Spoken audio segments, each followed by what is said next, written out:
Billionaire walks into her own bank and tears a $5 million check in half. In front of everyone. In front of his 7-year-old daughter. She looked at the man's worn jacket, his old boots, his calloused hands, and she decided, in under 60 seconds, he had to be lying. She was wrong. And what happened next didn't just cost her a fortune, it changed an entire industry. If you're new here, subscribe right now and hit that bell because we tell stories that stay with you. Drop your city and country in the comments. Let's see how far this one travels.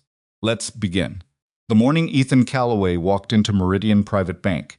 He was running about 4 minutes behind schedule, and his left boot had a crack in the sole that let cold air in with every step. He noticed it somewhere around the second block, that familiar whisper of November seeping through leather that had logged more miles than it was ever meant to. He told himself he'd get new boots next month. He'd been telling himself that for about 8 months. Sophie walked beside him, her small hand wrapped around 2 of his fingers, the way she'd been doing since she was old enough to reach. She was 7 now, which meant she no longer needed to hold his hand in public she chose to. Ethan knew that distinction mattered, and he tried not to think about how long it would last. "Is this the fancy bank?" she asked, tilting her head back to look up at the building's glass facade. "It's a bank," he said. "All banks look fancy from the outside. What about the one near our apartment? That one has a broken O in the sign. That's still fancy, just slightly less fancy." She considered this with the gravity that 7-year-olds apply to most things. "I think fancy is a scam," she announced. Ethan laughed, actually laughed the kind that caught him off guard because he hadn't expected it. "Bug, I think you might be right about that." Pulled open the heavy glass door and held it for her. Yes, he'd intervened. Meridian Private Bank occupied the ground floor of a building that had been designed specifically to make ordinary people feel like they'd wandered somewhere they didn't belong. The ceilings were high and cream-colored. The floors were polished marble, the kind that clicks under dress shoes and swallows the sound of worn work boots entirely differently, a dull thud, rather than a confident tap. There were actual oil paintings on the walls. Not prints. Paintings. 3 teller windows were open. A handful of clients sat in upholstered waiting chairs near the center of the lobby, and behind a glass partition to the right, a cluster of private offices held quiet conversations in progress. Ethan approached the main desk, where a receptionist sat, a young woman, mid-20s, with the kind of smile that had been trained rather than grown. "Good morning," he said. "I have an appointment. Ethan Calloway, 11 o'clock with Malcolm Reed." The receptionist typed something, looked at the screen, typed again. "I do see that appointment, Mr. Calloway." She glanced at Sophie, then back at him. "Can I offer you some water while you wait? Mr. Reed is finishing up with someone." "We're fine, thanks." He guided Sophie toward 2 open chairs near the window and sat down. Sophie immediately pressed her nose against the glass to look at the street below. "Leave a mark," he said quietly. She pulled back, then looked at her nose print on the glass with intense scientific interest. Too late, he almost said something else, but decided it wasn't worth the fight. He reached into the inside pocket of his jacket and checked for probably the 5th time that morning that the envelope was still there. It was. He could feel the slight thickness of the full documents, verification letters, tax records, sale agreement summary, and underneath all of it, the check itself. $5 million. He still hadn't gotten used to the number. Probably wouldn't for a while. He'd been building data thread for 6 years. In some gleaming startup campus with ping-pong tables and catered lunches, but in the second bedroom of a 2-bedroom apartment, on a desk, he'd bought secondhand from a woman on Facebook Marketplace who'd thrown in an extra lamp for free. He'd built it on nights after Sophie went to sleep and early mornings before she woke up, and on weekends when his sister drove 40 minutes to watch hers so he could get 4 straight hours of uninterrupted work. He'd built it through 2 rounds of funding that nearly didn't happen, through a pivot in the second year that cost him one of his co-founders, through a server crash in year 4 that took 3 weeks off his life and about 100 gray hairs. He'd built it while raising a daughter by himself, while doing school pickups and packing lunches and sitting through parent-teacher conferences and explaining to a 5-year-old why mommy wasn't coming home anymore.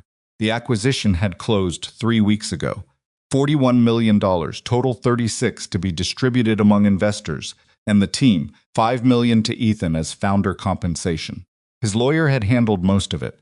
The check had arrived by courier last Tuesday in an envelope so plain it looked like it might contain a utility bill. He hadn't told anyone yet. Not his sister, not his old college roommate, not the guys he occasionally grabbed a beer with. Still figuring out what to say. He was still figuring out what he felt. Plan was simple. Half to a trust for Sophie's future, the other half seeded into a foundation he'd been sketching out for 2 years. A fund for single parents who were doing what he'd done, building something, or just surviving something without the safety net money could provide. He hadn't named the foundation yet. He was still thinking about that too. That lady is staring at us. Ethan looked up slowly, because he'd learned not to respond too quickly to Sophie's observations. She had a 7-year-old's inability to distinguish between someone glancing in their general direction and someone having an elaborate reaction to them specifically. But she wasn't wrong this time. Across the lawn, partially screened by a marble pillar, a woman stood watching him with an expression that was difficult to read from a distance. She was somewhere in her early 30s, dressed in a charcoal blazer over a dark blouse, with the kind of posture that doesn't come from yoga classes, but from spending years in rooms where every person is measuring you. Her dark hair was pulled back, not severely, just efficiently. She wore no visible jewelry except small earrings. Her shoes, Ethan noticed without particularly meaning to, probably cost more than his first month's rent. She wasn't doing anything overtly threatening. She was just watching him the way certain people watch things that don't fit the pattern they've assembled for a given space. He looked away and said nothing. Sophie seemed to lose interest after a moment and went back to drawing on the inside of her coat sleeve with her finger, pretending it was a sketch pad. Ethan had dealt with that look before. He'd dealt with it in look before. No meeting rooms at shops when he was on calls with investors, at school events where the other parents' assumptions about him were visible from 3 feet away. It was the look that said, "I've categorized you, and I'm waiting to see if you confirm my categorization." He exhaled slowly through his nose and checked his watch. 3 more minutes. The woman watching him was Vanessa Sterling, and she was having what she privately considered to be a productive visit. Meridian Private Bank wasn't just a bank she'd invested in, it was, for the past 4 years, her bank. She'd acquired controlling interest quietly, restructured the executive layer, elevated Malcolm Reed to senior director with specific instructions to bring in higher-value institutional partnerships. The branch in front of her represented one of 7 she'd personally selected for performance review this quarter. She made it a practice to visit unannounced. People behaved differently when they were being watched. She needed to see the real version. She'd been watching the lobby for 11 minutes when the man came in. The first thing she clocked was the jacket functional, not stylish, the kind worn by someone who prioritizes warmth over appearance. The boots, cracked at the toe, she was fairly sure. Then the child, which she registered neutrally, neither positively nor negatively, and then the way he spoke to the receptionist. No, nervous exactly, but not the natural ease of someone who belonged in this space. He checked his pocket twice before sitting down. That struck her. She'd developed sharp instincts over many years and many hard experiences. She trusted those instincts. They'd saved her more than once. But instincts, even sharp ones, can be shaped by the wrong things. She crossed the lobby and approached the teller window adjacent to where he was seated, saying nothing to him not yet. She asked the teller something quietly. The teller confirmed he was waiting for Malcolm. She asked what brought him in. The teller mentioned that he had an appointment and had also inquired about processing a large check deposit. Vanessa said nothing more. She returned to her position near the pillar. 60 seconds later, something shifted in her assessment, a conclusion she'd been building piece by piece, solidifying into certainty. A man who looked like that, who checked his pockets that way, who'd brought a child to a private bank meeting, something about the math didn't add up to her. She made a decision. It would turn out to be the worst one of her life. Malcolm Reed was 3 minutes away when his phone buzzed. He glanced at the screen while still in conversation with the client he was wrapping up. He'd return the message in a moment. He was almost done. He had no idea what was happening in the lobby. Ethan had stood up from his seat, Sophie at his side, when his shadow fell across him, and he looked up to find the woman from the pillar now standing 3 feet away. No, up close she was more composed than she'd seemed from across the room. She also seemed angrier. "Excuse me," she said. "Not a question." "Sure," Ethan said, because he didn't know yet what he was agreeing to. "What's the purpose of your visit today?" He looked at her for a moment, reading the situation. "I have an appointment with Malcolm Reed, and I'm here to process a deposit." "What kind of deposit?" There was a pause. Ethan looked at her steadily. "I'm sorry, who are you?" "I'm the owner of this bank." She said it the way people say things they've said many times without drama, as pure statement. "And I'm asking you about your deposit." Around them, the lobby had begun to go quiet in the way lobbies do, when something is shifting in the room's atmosphere. Two tellers who'd been mid-transactions found their eyes drifting. Client near the window looked up from her phone. Ethan reached into his jacket pocket and withdrew the envelope. "Verification documents," he said evenly, "and the check. Everything's been pre-confirmed through the wire services. Let me see it." He handed over the envelope. She opened it and withdrew the check first. Held it between two fingers, with the expression of someone handling a document they already knew was wrong. "Where did you get this?" she asked. "It's from an acquisition. I sold a company. There's a sales summary in that envelope. Letters from..." She looked at the check again. "Callaway, this is a $5 million check," he said. "I know what it is, and you're telling me it's legitimate. It is legitimate. Everything in that envelope will..." "In my experience," she said, voice had dropped, which was somehow worse than if she'd raised it. "People who have $5 million don't walk into banks in jackets like that." The lobby finished going quiet. Sophie, who had been standing at her father's side, doing what children do in adult environments, existing in a half-present state, more observant than anyone realized, went completely still. Ethan held Vanessa's gaze. He said nothing for a moment. Something careful happening behind his eyes, a calculation about what kind of response made sense in a room full of people with his daughter standing next to him. He said quietly, "Everything you need to verify that check is in that envelope. I'd ask you to look at it." "I'm looking," she said. She pulled out the folded documents, glanced at the first page, glanced at the second. "These could be fabricated." "Call the issuing bank," Ethan said. "The number is on the letterhead. You can verify it in 4 minutes." "I'm going to need to hold this," she said, "while I conduct an investigation." "That's fine, but I'd appreciate..." What happened next lasted perhaps 2 seconds. Vanessa Sterling took the check in both hands and tore it in half. The sound was small. Paper sounds small when it tears. The sound of that particular piece of paper, in that particular room, at that particular moment, it seemed to reach every corner of the lobby and stay there. For a moment, nobody moved. Sophie's voice, tiny and clear and carrying the way children's voices do, "Daddy, did we do something wrong?" Ethan looked down at his daughter. Her brow was furrowed the way it got when she was trying to understand something adult and confusing.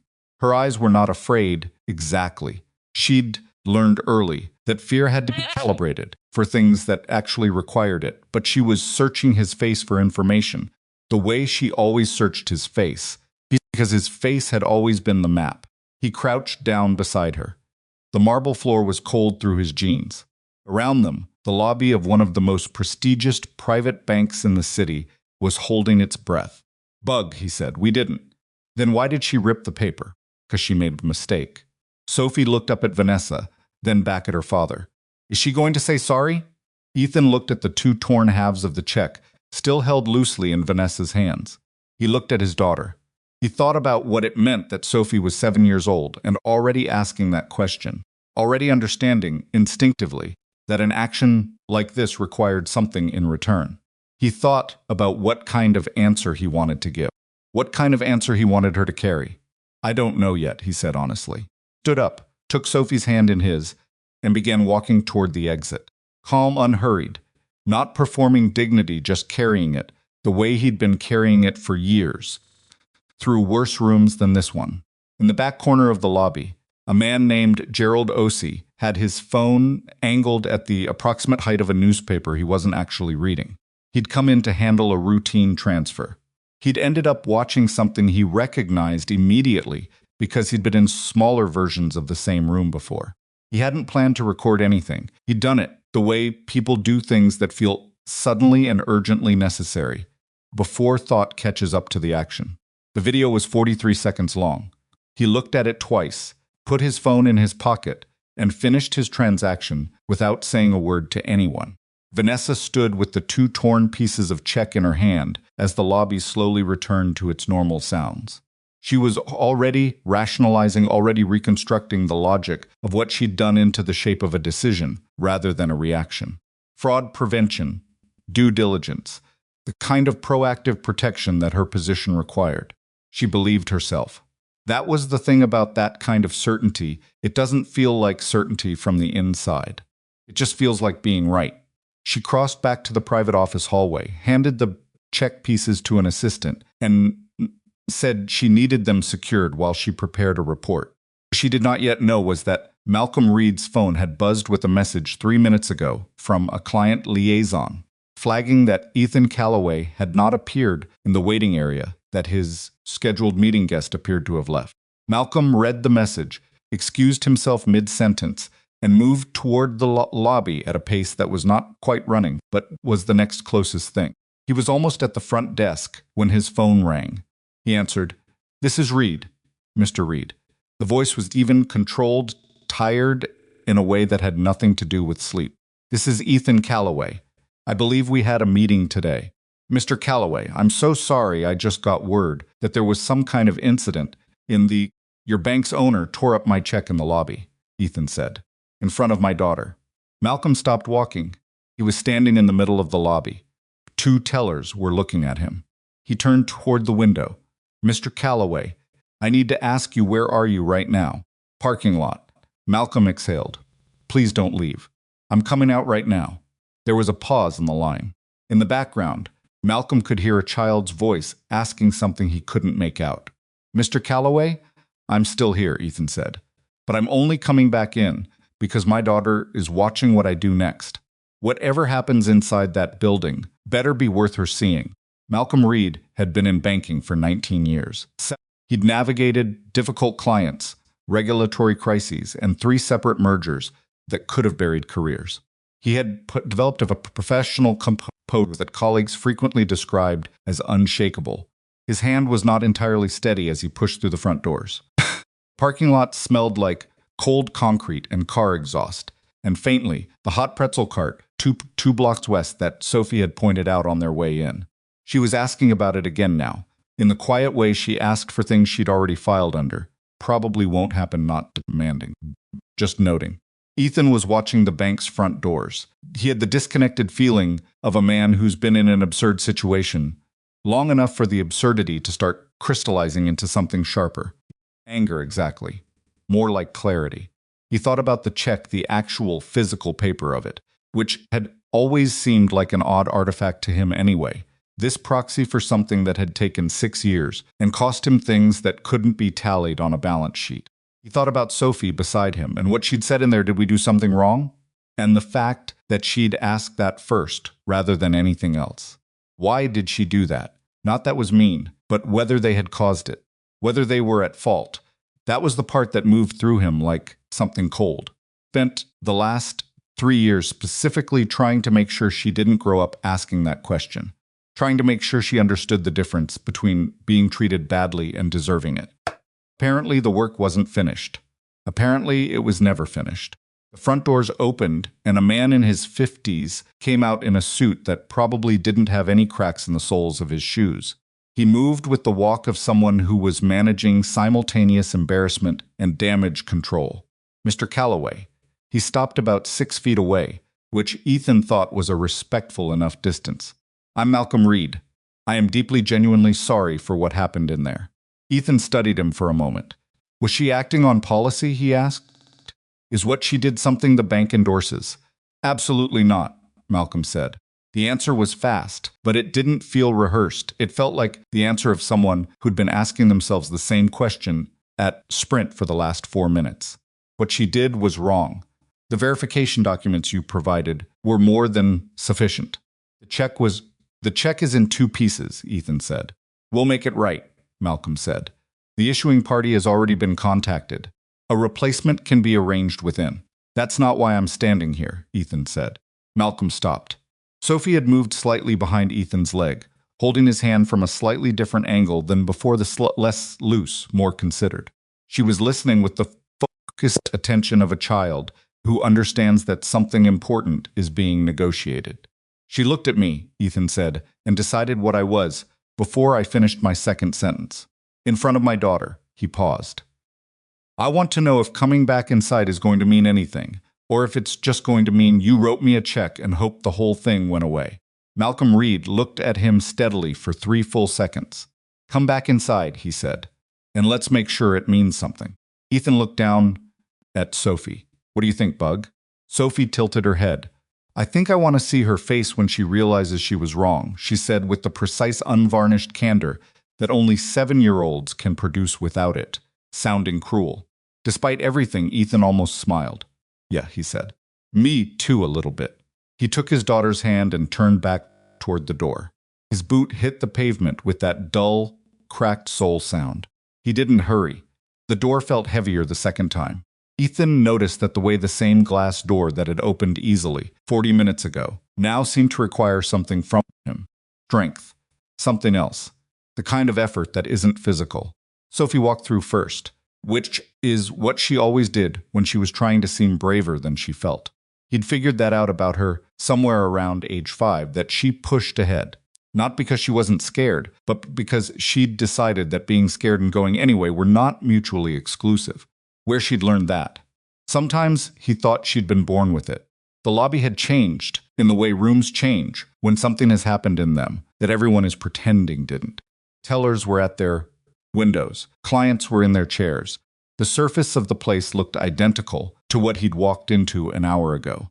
But the energy was different, careful, watchful, the way a room goes when the air has been disturbed, and nobody wants to be the one to acknowledge it.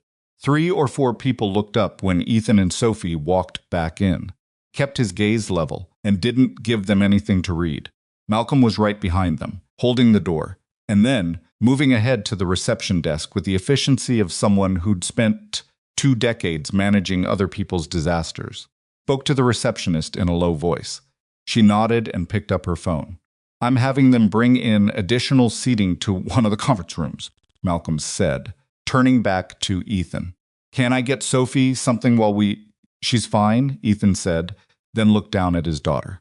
You want water or something? Do they have juice? Looked at the receptionist, who was already nodding. Apple juice, Sophie said with a precision that left no room for ambiguity. Apple juice, Malcolm confirmed. It was such a small thing, a child asking for juice in the middle of a situation that had already humiliated her father in a public lobby. And yet Ethan felt the absurdity of it settle over him like a second coat. Life kept moving in all directions simultaneously. That was the part nobody warned you about. Malcolm led them past the teller windows, through a short hallway, and into a conference room with a long oval table, 6 chairs, a carafe of water already centered on a small sideboard, window overlooking an alley that held nothing more interesting than a dumpster and a bicycle locked to a pipe. Sophie went immediately to the window and looked down at the bicycle. Ah, someone left their bike, she said. Probably works here, Ethan said. It has a basket. She seemed to find this meaningful. Malcolm closed the door, then stood near the head of the table without sitting down, the body language of someone who understood that sitting would feel presumptuous right now. Mr. Calloway, before we go any further, I need you to know that I'm conducting a full internal review of what happened this morning. Whatever Miss Sterling's position in this institution. Where is she? Ethan asked.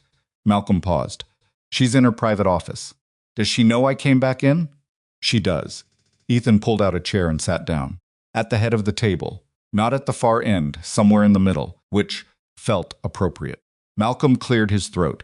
Yes, she has expressed the view that her actions were consistent with fraud prevention protocol. Ethan looked at him for a long moment. Does your fraud prevention protocol include tearing documents without completing verification? Malcolm said, it does not. Does it include publicly questioning a client's legitimacy based on what they're wearing? Then we agree she wasn't following protocol, Ethan said. She was following something else. Malcolm didn't answer that directly, which was itself an answer. He moved to the sideboard and poured water into 2 glasses, without being asked, then set one in front of Ethan. I've already requested that the check be re-examined. Pieces were recovered from the assistant she handed them to, and we've contacted the issuing party to begin the replacement process.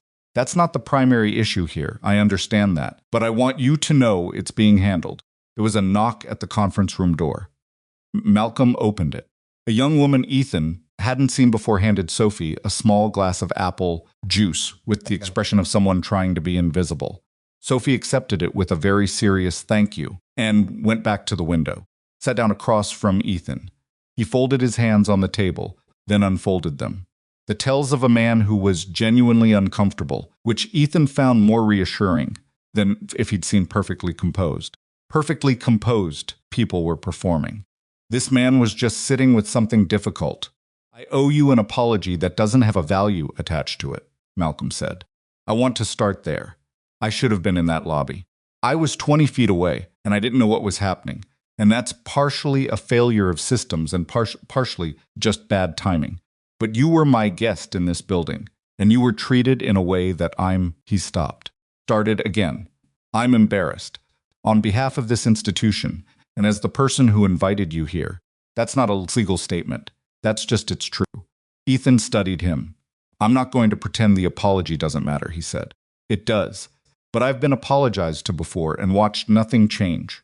I understand that. Do you know why I sold my company? Malcolm waited. Because I'd spent 6 years proving that a working single father operating out of a 2-bedroom apartment could build something worth $41 million, Ethan said. And I did. And then I walked into a building that's supposed to help me manage what came from that, and the owner looked at my jacket and decided I was a criminal. He said it evenly, without heat. The evenness was not calm. It was the thing that comes after you've burned through the heat already, which is sometimes quieter and always more serious. I've got a 7-year-old daughter. She heard that. She was standing right there. From the window, just without turning around, Sophie said, I was. I heard all of it. Both men were quiet for a second. Sophie, Ethan said. I'm just saying, she said, with her nose still pointed at the alley. 3 floors below the conference room, a private office that faced the street and had better furniture than some people's apartments, Vanessa Sterling was doing something she rarely did. She was sitting still. Her phone was on the desk in front of her. Her laptop was open. Neither had her attention. She was looking at a point in the middle distance somewhere between the door and the window. He'd intervened, and she was doing the thing she'd trained herself never to do in professional context. She was feeling something she hadn't decided yet whether to acknowledge. The man had come back. That was the thing she couldn't quite fit into the framework she'd built around the morning's events. She'd expected a settlement conversation. She'd expected lawyers mentioned within the first 30 seconds. She'd expected the machinery of grievance to begin its standard operation, which she knew how to navigate, because she'd built much of that machinery herself over the years. He'd walked back in through the front door with his daughter, and a kind of quiet that she didn't have a word for. She pulled the phone toward her, opened her messages, scrolled past 3 communications from her assistant, and 2 from the board's general counsel. They'd been alerted somehow, which meant this was already moving in directions that were going to require management. She put the phone face down again. She thought about the sound the check had made when she'd torn it. She thought about the little girl's voice. Daddy, did we do something wrong? Question bothered her in a way she didn't like and couldn't dismiss. Because it was accusing. It wasn't. Because it was exactly the wrong question to be asking, and the little girl had asked it anyway, which meant someone had put that reflex in her. The reflex of assuming fault before looking for cause. Vanessa knew something about that particular reflex. She'd spent years pulling it out of herself like a splinter that kept regrowing. She stood up, walked to the window, looked at the street. She had been doing this long enough to know when she'd made a mistake. She didn't make many, or she tried not to.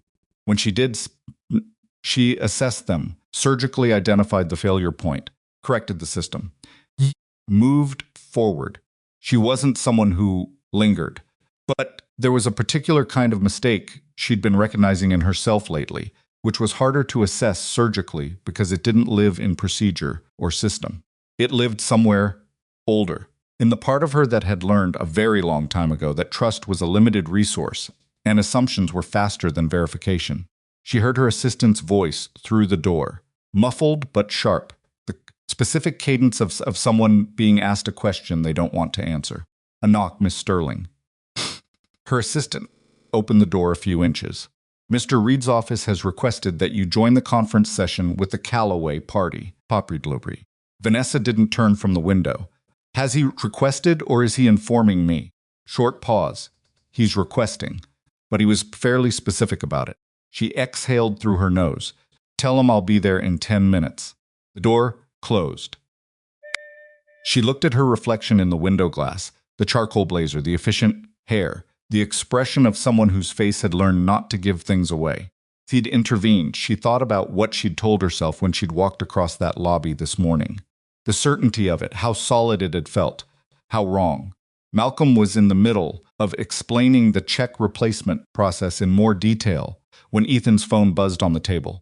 He glanced at it, a number he didn't recognize, then a name that populated a moment later from a contact he hadn't expected to hear from today. His former legal counsel from the acquisition, which was odd timing. He silenced it and put it back down. He'd return it later. Malcolm had moved on to the broader question of what Ethan wanted from the meeting carefully, without assuming the answer when Sophie said, from her spot at the window, someone's coming down the hall. Malcolm looked at the door. A moment later it opened. Vanessa Sterling did not enter the room the way she'd moved through the lobby. She'd carried herself from the ease of someone on familiar territory. Here she came in carefully, which was its own kind of revelation. It meant she was aware, at some level, of what this room held and what it cost her to enter it. Sophie turned from the window and studied her with the frank assessment of someone who has not yet learned to pretend she isn't looking. Vanessa stopped on the near side of the table, a few feet from the door. She didn't sit down. She looked at Ethan, briefly, unavoidably, at Sophie's. Mr. Callaway, she said. Miss Sterling, Ethan said. The room was quiet. Malcolm sat very still, which suggested he was hoping to avoid being the thing that set off a secondary incident. I had my assistant pull the verification documents, Vanessa said. Her voice was measured in the careful way that's different from natural calm, each word placed rather than flowing. The ones you provided when you came in this morning. They were complete. She said it with the effort of someone setting down something heavy. The sale agreement verification, the tax documentation, the issuing bank letterhead, all of it was exactly what it should have been. You followed every procedure. Ethan looked at her. What made you decide to tear the check before you looked at them? Pause. I made a judgment. Based on what? She held his gaze. Based on what I saw, which was my jacket. Vanessa didn't answer, which was an answer. And my boots, Ethan said. And probably my daughter. Way I intervened, and the way I checked my pocket twice because I've been carrying a $5 million check for 3 weeks, and I'm still not used to what that means. He wasn't raising his voice. He wasn't leaning forward. He was just being precise. You decided I didn't look like the kind of person who should have that check. I made an error, she said. An error is miscounting change, Ethan said. You had a name, and it happened in front of a lobby full of people and a 7-year-old child who's now going to have a memory of a bank. Her father walked her into where someone decided to embarrass him publicly before checking a single fact. Sophie, who had returned to her chair with the half-empty apple juice, was watching Vanessa with an expression that was not angry, but was absolutely unsparing. Vanessa's eyes moved to the child, then back to Ethan. Something shifted in her face, not dramatic, not cinematic, just a small real thing. That an apology doesn't fix the memory, she said. What I did in that lobby can't be taken back. But I am, she stopped, seemed to recalibrate whatever she'd prepared. I'm sorry to you and to your daughter. She looked at Sophie directly when she said the last part. Sophie considered this with visible seriousness. Why did you rip it? She asked. The directness of it seemed to catch Vanessa slightly off balance. Because I made a mistake about who your father was. You thought he was bad. I thought something was wrong, Vanessa said. Was wrong about that. Sophie looked at her juice. My dad says people make mistakes. But he also says there's a difference between making a mistake and doing something on purpose. Sophie, Ethan said, not sharply. I'm not trying to be mean, she said. I'm asking. Vanessa was quiet for a moment. Ethan watched her navigate the question which had, in Sophie's flat 7-year-old delivery, identified the exact fault line in the room. Was a mix of both, Vanessa finally said. I made a decision on purpose. The decision was based on a mistake. Sophie processed this. "'Kay," she said, apparently satisfied, went back to her juice. Ethan looked at Vanessa for a moment longer. Then he said something that surprised Malcolm and possibly surprised Vanessa. And no, perhaps even surprised himself a little. Why don't you sit down? Vanessa looked at the chair across from him. She sat. What happened in the next 40 minutes was not a meeting so much as 3 people occupying the same room with varying degrees of discomfort and trying to be honest in it. Malcolm mostly listened. Sophie drew on a notepad someone had left on the table, using a pen she'd taken from a cup on the sideboard without asking, which Ethan noticed and decided not to address. Vanessa talked about the verification process, what should have happened, what she'd bypassed, and what the protocol was for large check processing, and how it differed from what she'd done. It was clinical, factual, and Ethan noticed it was also the way someone talks when they're still not quite ready to talk about the thing underneath the clinical facts. He'd seen that kind of talking before. He recognized it. There's a thing you're not saying, he said at one point, when there was a pause. Vanessa looked at him. It's fine if you don't want to say it, he continued. I'm not trying to force anything, but I can tell it's there. She was quiet for several seconds, long enough that Malcolm started to say something, and Ethan held up a hand not dismissively, just patiently. Give it a second. I built this institution from a minority stake in a failing branch network, Vanessa said finally. 11 years ago I had less money than you came in here with today, and less certainty about where any of it was coming from. And I sat across desks from people who made the same decision I made today. She stopped, restarted at a lower register. I know what that decision looks like from the other side of it. I've been on the other side of it. Then you know exactly what it cost, Ethan said. Yes, then wise, because somewhere between being on that side of it and getting to this side of it, she said, I learned the wrong lesson. She said it with a flatness that was more honest than any dramatic admission would have been. Self-pitying, not performed, just true. I told myself I was protecting the institution. And I was also doing something else. And I think on some level I knew that while I was doing it. But certainty is, she picked her words with what seemed like genuine care. Certainty is comfortable, even when it's wrong. It's comfortable. And I acted on it before I did anything else. The room sat with that for a moment. Outside the conference room, the lobby sounds continued keyboards, a phone ringing twice before it was answered, the muffled exchange of transaction information. The ordinary sounds of people going about the ordinary business of a day that had no idea it was orbiting something significant.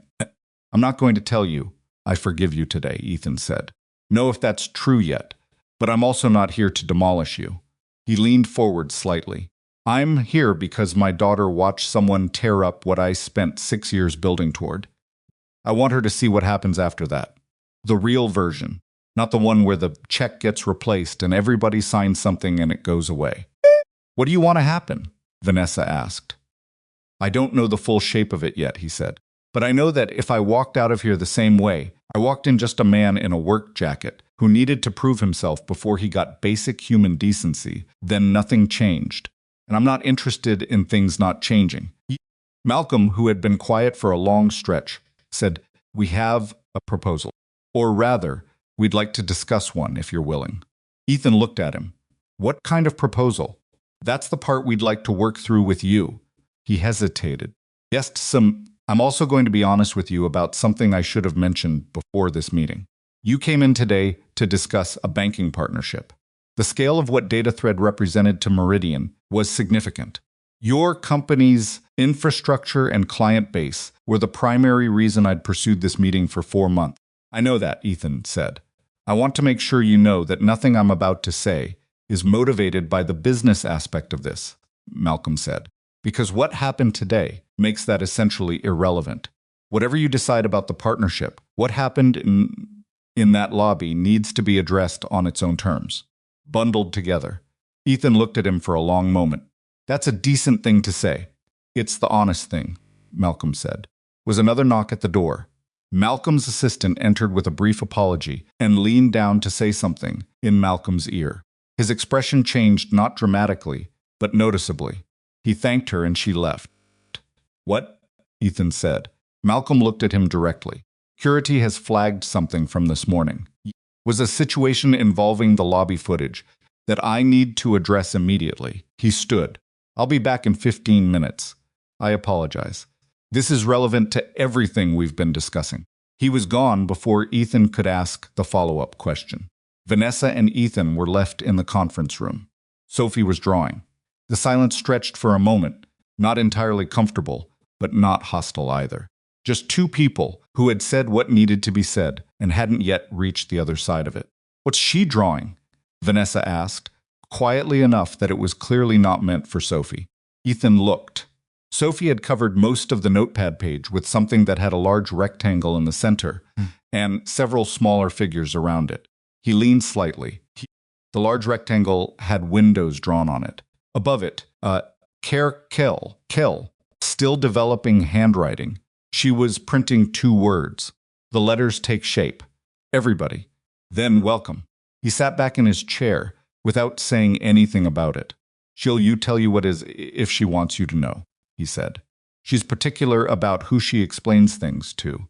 Vanessa looked at Sophie for a moment longer, then looked down at her folded hands on the table. How long has it been? She asked. Since her mother. 4 years, Ethan said. She was 3. She doesn't remember much. Sorry. Yeah, he said, not dismissively. Just the way you say it, when the thing is true and old enough that you've stopped feeling like you need to elaborate. You built the company after. Built most of it after, yes. He turned his water glass a quarter turn, then back. She's the reason it's worth anything, not the technology. She's the reason I couldn't afford to fail. Vanessa looked at him steadily. I didn't see any of that when you walked in. I know you didn't. I should have. You didn't need to see all of it, Ethan said. You just needed you to check the documents. That landed. He could see it land. Not like a blow, more like a word that settles into a place that was already prepared for it. Sophie finished the second word and held up the paper to look at it. She set it face down on the table and started on a new page. Whatever it meant, she was keeping it to herself for now. 15 minutes later, Malcolm came back. His face had changed again. This was not the uncomfortable but manageable expression of a man handling a difficult morning. This was something tighter. He closed the door, stood at the end of that Ethan with the expression of someone delivering information they didn't plan to be delivering. The security footage from the lobby, he said. From this morning's incident. What about it? Ethan said. Malcolm took a breath. Someone attempted to delete it. The room went still. Ethan looked at Malcolm. Then he looked at Vanessa. Her face had gone a careful, particular kind of neutral, the kind that people go to when they're very suddenly aware of exactly how much trouble they're in. Tell me they didn't get to it, Ethan said. They didn't, Malcolm said. Our IT team maintains redundant backups on a 2-hour cycle. The deletion was attempted approximately 12 minutes after you left the building. The backup cycle had run at 10:47. The footage is intact. The silence that followed was a different kind than any of the silences that had come before it. Ethan leaned back in his chair and looked at the ceiling for a moment, in distress processing. When he looked back down, his expression was the one Sophie Rowe recognized as the face her father made when something he'd already half expected turned out to be true. She knew, he said, when she handed those check pieces to her assistant.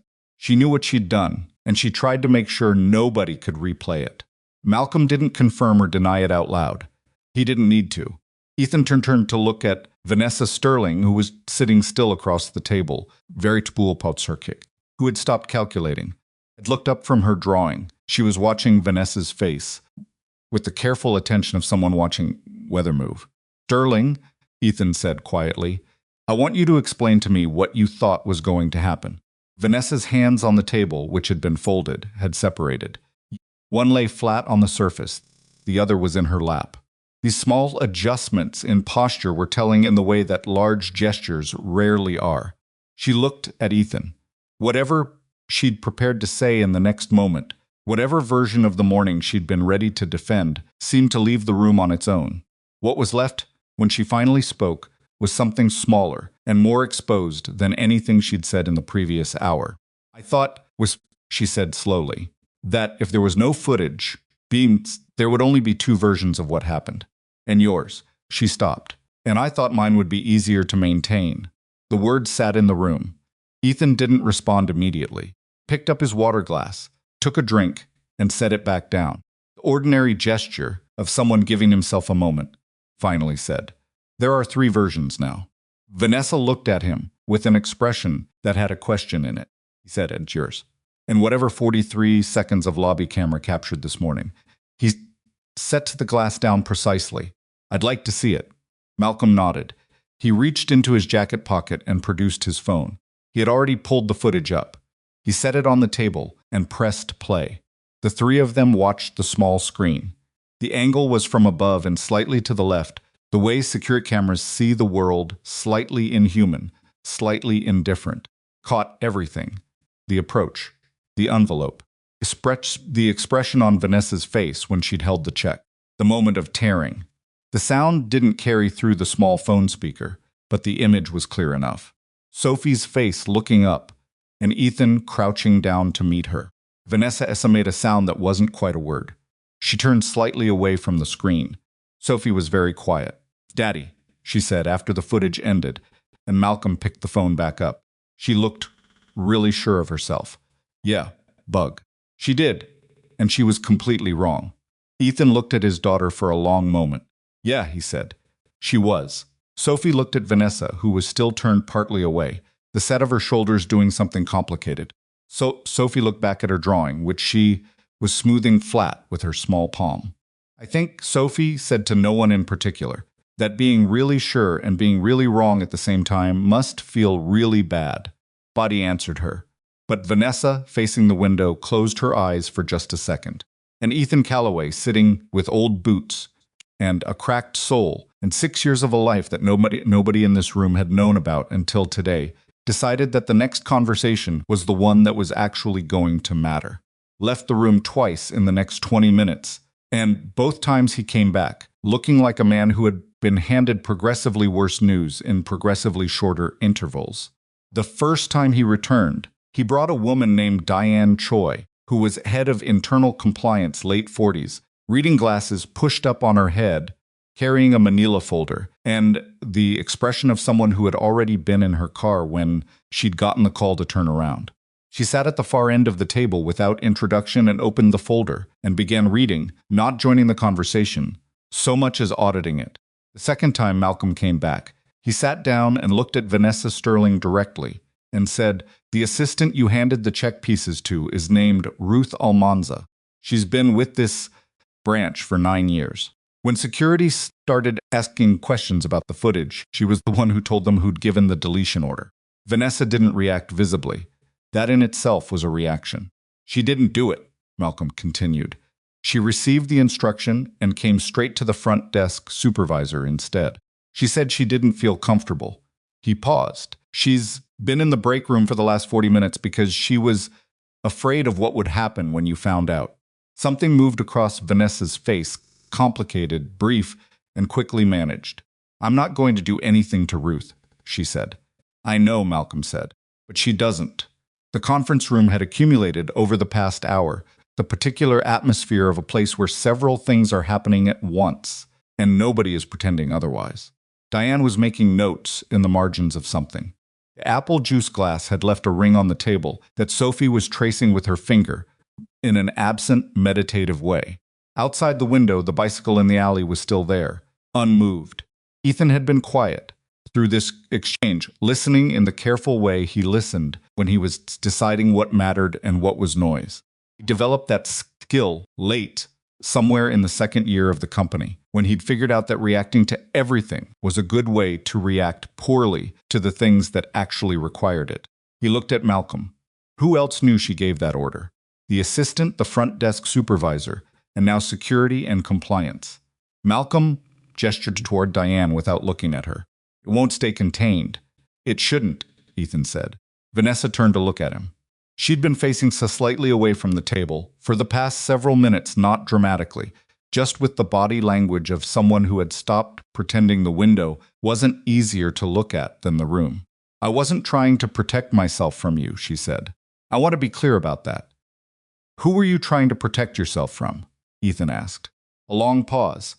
The board, she said, and the institutional partners. Press, if it got that far. She said it without apology, just factually. A public incident involving the owner of the bank questioning a client's legitimacy based on she didn't finish the sentence. Based on what he looked like, Ethan finished it for her. Yes, that's not actually different from protecting yourself from me, Ethan said. The reason you wanted the footage gone was the same reason you tore the check in the first place. You decided the version of events you preferred and then tried to make it the only version. He wasn't harsh about it. He was just accurate. That's a pattern, not a mistake. Diane looked up from her folder briefly at that, then looked back down. Vanessa was quiet for a moment. Ethan had noticed over the course of the past hour that her quiet was different from what it had been in the lobby. In the lobby, it had been the quiet of certainty, dense, self-contained, requiring nothing from anyone else. It was the quieter of someone sitting with the gap between what they'd believed and what was true. That gap has a particular weight. He knew something about that weight himself. Walk me through it, he said. She looked at him. What? When you handed her the check pieces and told her to deal with the footage. Walk me through what you were thinking. Ethan Malcolm started.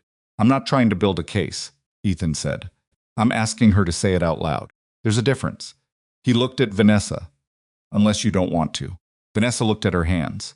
She turned the watch on her wrist, a quarter turn, which seemed to be a self-soothing gesture she'd been making periodically without noticing it.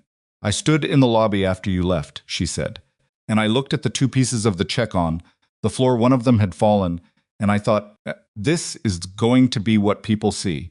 The verification I was conducting. No, the precaution. Just a woman tearing up a man's check in front of his daughter. She stopped.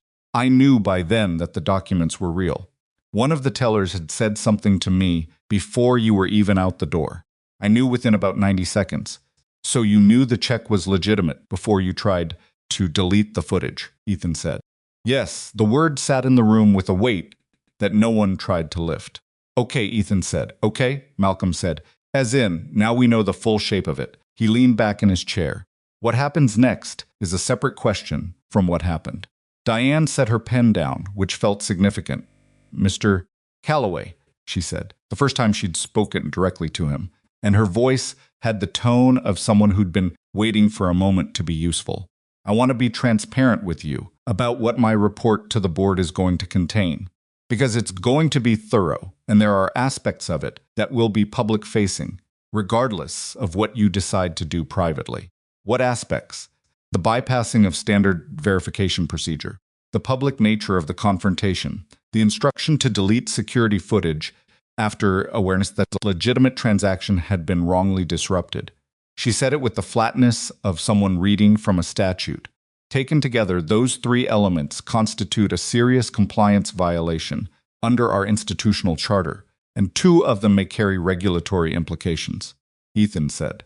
Likely, she corrected herself. I was being conservative. Sophie had stopped tracing the juice ring. She was watching Diane with the look she got when someone was saying things that were important, but that she was only half understanding, and she was trying to figure out which half. Is she in trouble? Sophie asked Ethan quietly. Yes, Ethan said. A lot? We're still figuring that out. Sophie looked at Vanessa. Does she know? I think so, Ethan said. Sophie nodded once, as if this answered something, and went back to the drawing she'd started on a second page of the notepad. She was working on something with more detail now, more figures, smaller, arranged around the outside of the large rectangle. Ruth Almanza had been with Meridian for 9 years. 3 branches. And one difficult restructuring that had cost 4 of her colleagues their positions while she'd survived by being, as she sometimes described it to her husband, a person who kept her head down and did her job without drama. She was sitting in the break room with a cup of coffee she hadn't touched and her phone face up on the table when the compliance officer's assistant knocked and told her she was needed in the hall. She picked up the cold coffee, put it down, just picked up her phone, then followed. Malcolm was in the hallway, which surprised her. She'd expected a compliance officer. She'd expected a formal process. She hadn't expected the senior director himself, standing in the corridor outside the break room with his jacket slightly rumpled in the way it got by early afternoon. "Ruth," he said, "I want to thank you." She blinked. For not following the instruction you were given, and for telling the truth when security asked questions. He said it simply, without the performative warmth people use when they're managing rather than meaning it. That took something. Ruth looked at him for a moment. 9 years of institutional wariness doing its quiet work. He said, "You did the right thing." "Sterling is handling her own situation," Malcolm said. "What you did this morning protected the integrity of this institution. There are going to be people who want to know what happened here today. And the fact that the footage exists is partly because of the choice you made." He paused. "I wanted you to hear that directly." Ruth was quiet for a moment. She looked down at her phone, then back at him. "The man who came in," she said, "with the little girl, he's still here. He came back." She absorbed this. "He came back," she said, as if this were unexpected information about the nature of the world. "After all that, he came back." "Yes." Ruth stood there for a moment more, then nodded once and said she needed to get back to her window. She walked down the hall with the measured pace of someone who has processed something significant and chosen not to make a production of it. Malcolm watched her go, then Dement turned toward the conference room. Conversation shifted in the late morning, in the way conversations do when the central crisis has been established, and what remains is the harder question of what to do with it. Diane had excused herself to begin her report. Sophie had asked for and received a second glass apple juice, which Ethan figured was going to result in a bathroom request within the next 20 minutes. Malcolm had arranged for sandwiches to be brought in, which nobody had ordered, but everyone accepted, which is a particular kind of grace that exists in difficult situations. Vanessa had moved to a chair on the same side of the table as Ethan, which he noticed and didn't comment on. Proximity matters in conversations like this. It changes the geometry. "I want to ask you something," she said, pulling the wrapper off a sandwich she wasn't going to eat. "And I want you to tell me honestly if you think it's the wrong question. Go ahead. What do you actually want?" She set the sandwich down. "From me specifically. From this. From today. And what comes after it." Ethan chewed a corner of his own sandwich turkey, which he hadn't asked for, but was fine, and thought about the question. The thing about the question was that it had layers. There was the surface layer that most people in his position would answer: money, apology, accountability, some form of public correction. Those weren't wrong answers. They were just incomplete ones. "I want my daughter to understand what happened today in a way that doesn't make her afraid of rooms like this," he said. That's the personal answer. He set the sandwich down and looked at the table for a moment. The larger answer is that I'm not the first person who walked into a bank and got treated like a suspect before a person. I'm just the one who happened to have a check large enough that the story has a second act. He looked up. There are people who don't have a second act. They just get humiliated and go home, and the bank continues operating. "I know that," Vanessa said. "Then you know the problem isn't you specifically," Ethan said. "You're a symptom. The question is whether anything that happens in this room addresses what caused the symptom." Malcolm, who had been eating quietly, said, "We have some ideas about that." "I heard you mention a proposal earlier," Ethan said, "before the footage situation. Let's hear it." What Malcolm laid out over the next 20 minutes was, to his credit, more substantive than a settlement. He'd clearly been building towards some version of this conversation since the parking lot, possibly since the moment it rung, and he'd heard Ethan's voice on the other end. Quiet and certain and not threatening anything. The proposal had components that were institutional independent complaint channels, revised training protocols, mandatory review of customer interaction standards across all 14 branches. And it had a component that was more personal. "The foundation you mentioned," Malcolm said, "for single parents." Ethan looked at him. "How do you know about that? Your profile came through With the partnership documentation, Malcolm said. There was a section on your plans for the acquisition proceeds. I read it 3 months ago. He paused. The 2.5 million you'd allocated. We'd like to propose institutional matching. Ethan was quiet. Payment, Malcolm said, anticipating the question.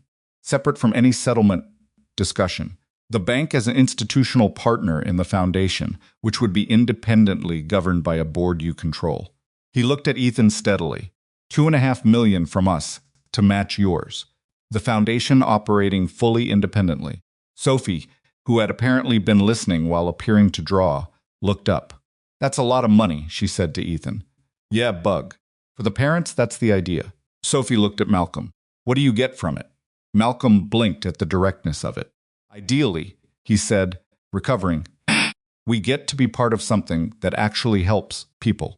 Sophie seemed to evaluate this answer for sincerity. Okay, she said, apparently finding it acceptable, and returned to her drawing. Vanessa had been listening without speaking for several minutes. Something Dean say. There was something different about her silence now compared to earlier. It had lost the defensive quality, the self-protective calculation. What was left was someone who was sitting in the aftermath of herself and trying to figure out what came next. I'd like to contribute personally, she said. Both Ethan and Malcolm looked at her, as part of the institutional proposal. Separately, she looked at Ethan. I'm aware of how that sounds. I'm aware it looks like I'm trying to buy something. I'm not interested in buying anything. She said the last sentence with a quietness that felt genuine. But I spent years being underestimated, and I built something significant because I was angry about it. And then I used the position I built to do to you exactly what was done to me. I need to sit with that. But I'd also like to do something with it that isn't just sitting. Ethan looked at her for a long moment. The woman who had walked across the lobby at him that morning was still visible. In the woman sitting across from him, now the posture, the measured voice, the efficiency. But there was also something visible that hadn't been there before, or that had been there and covered. Something that looked, if he was being honest, familiar. How much did you build from? He asked. When you started, $7,000, and a loan from someone who didn't think I'd pay it back, she said. And about 3 years of people in rooms like this one, looking at me the way I looked at you this morning. And you made it. I made it angry, she said. That's not the same thing as making it clean. He thought about that, about the distinction, about the number of things he'd done in the past 6 years that had been powered by something not entirely clean, either the fear of losing Sophie's future, the grief that had converted itself into fuel. Because he hadn't known what else to do with it. The particular brand of pride that keeps you going but also makes it hard to ask for help. But he builds anything clean. That was the uncomfortable truth of it. I'll think about the personal contribution, Ethan said. I'm not saying no. I'm saying I need to think about it. Vanessa nodded. But I need something from you that isn't money, he said. She looked at him. The employees here, he said. The tellers, the assistants. The people who watched what happened in that lobby this morning and couldn't say anything because you own the building they work in. There needs to be something for them. A channel that doesn't go through management. Something that makes it possible for Ruth Almanza to do what she did without spending 40 minutes afraid in the break room. Something shifted in Vanessa's expression. Not dramatically. Just the small movement of someone registering a detail they hadn't expected. How do you know about Ruth? She asked. Malcolm told me, Ethan said. But I didn't need to know her name. I knew she existed.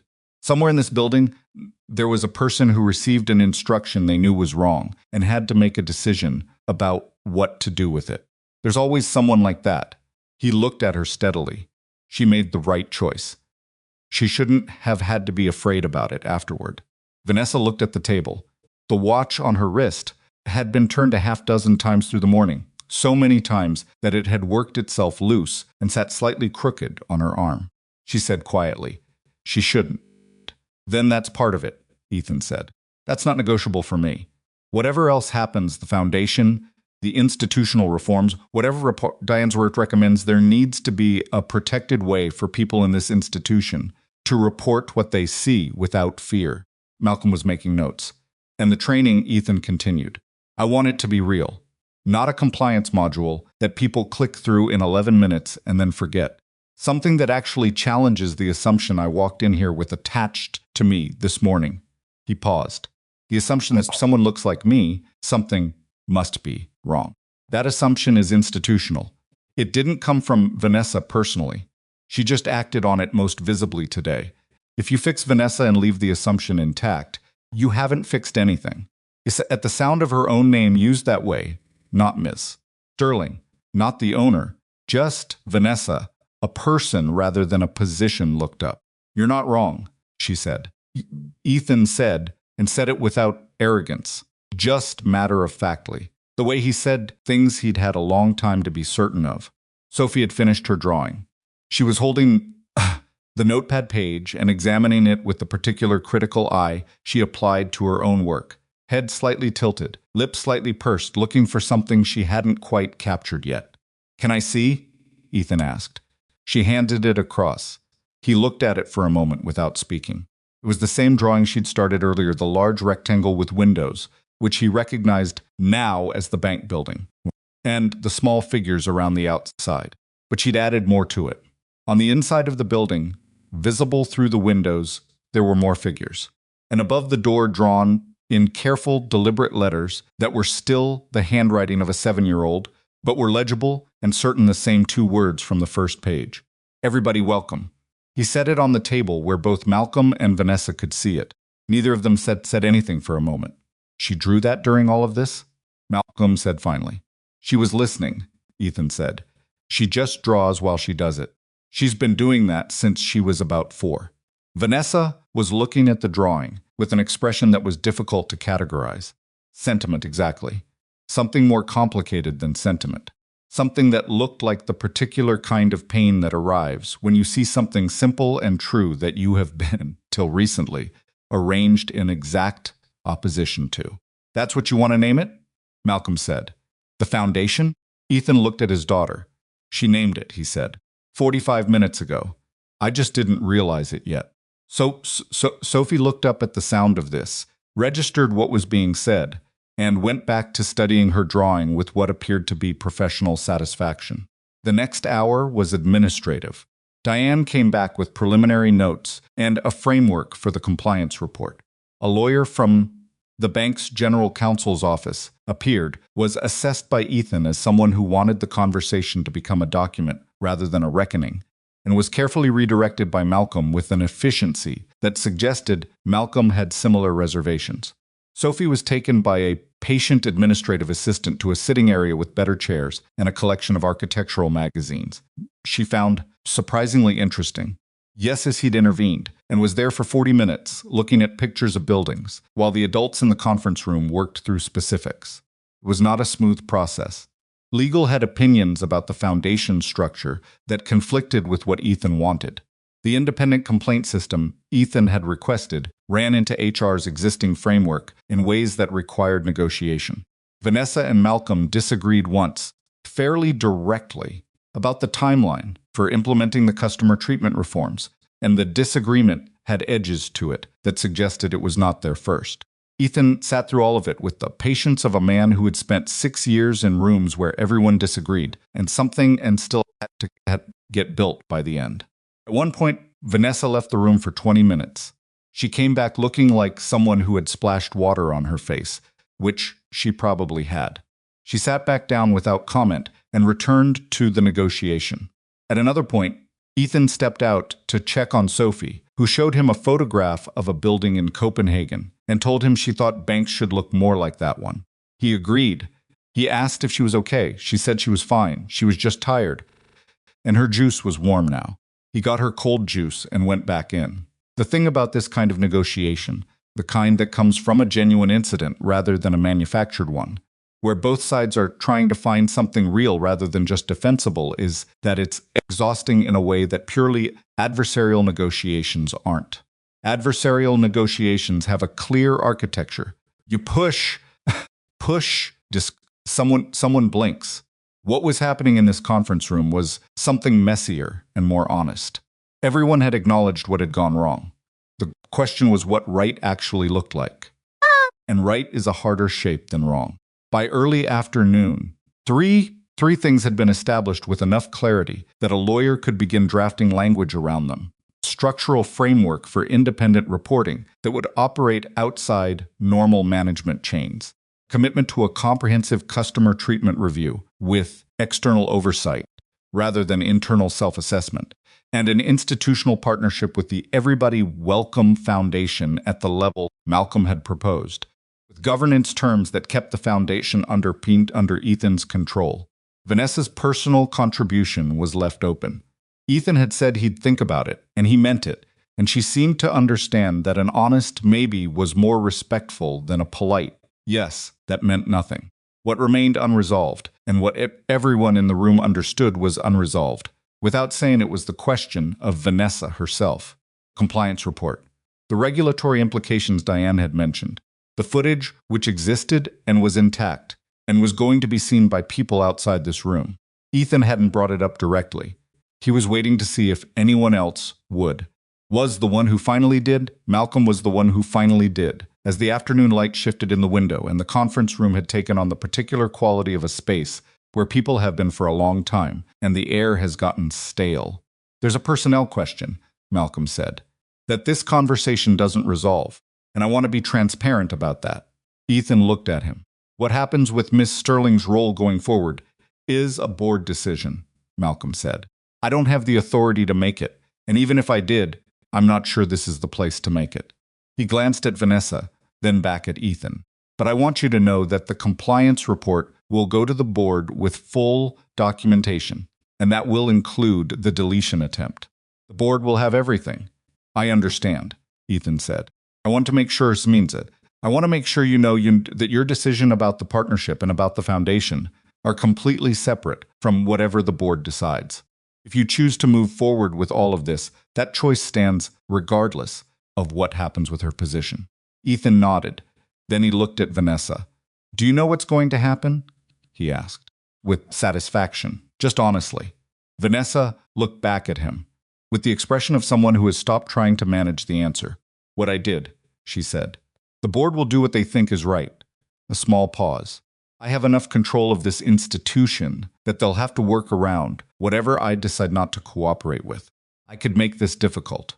She said it as a plain statement, not a threat. I'm not going to. Why not? Ethan asked. She was quiet for a moment. Because I told you earlier that I spent years being underestimated by people with more power than me. And I told you I learned the wrong lesson from it. She looked at her hands, then up. The right lesson, probably, is that power isn't the answer to feeling powerless. It's just a different problem. She said it like someone saying something they'd known for a while but hadn't since said out loud. Yeah, I've had enough of the different problem. The room was quiet. Sophie's voice came from the doorway, where she'd apparently come back on her own and been standing for some amount of time that nobody could determine. Can we go home soon? I'm hungry. Ethan turned to look at her. She was holding the architectural magazine under one arm and had gotten what appeared to be a small smudge of something on her sleeve. Origin unknown. She looked tired in the way children look at the end of days that were too complicated for them. Not broken, just full. Bug, he said. Almost. She came and stood next to him and leaned against his arm with the full comfortable weight of someone who is 7 and tired and trusts the person they're leaning on completely. Put his hand on her shoulder. Vanessa watched this. Across the table, she watched this small, ordinary thing, a tired child leaning against her father in a conference room that had seen more of the truth today than it had probably seen in years, and something crossed her face that she didn't try to manage. The drawing, she said. Everybody welcome. She looked at Sophie. Can I keep it? Sophie considered this with the seriousness it deserved. The first one or the second one? Either one.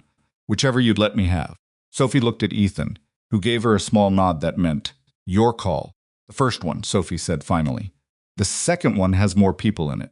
I want to keep the one with more people. Vanessa nodded. The first one is fine.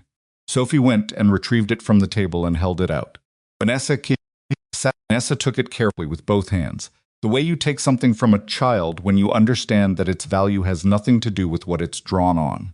She looked at it for a moment. Everybody welcome. The large rectangle with windows. The small, careful letters above the door. Thank you, she said.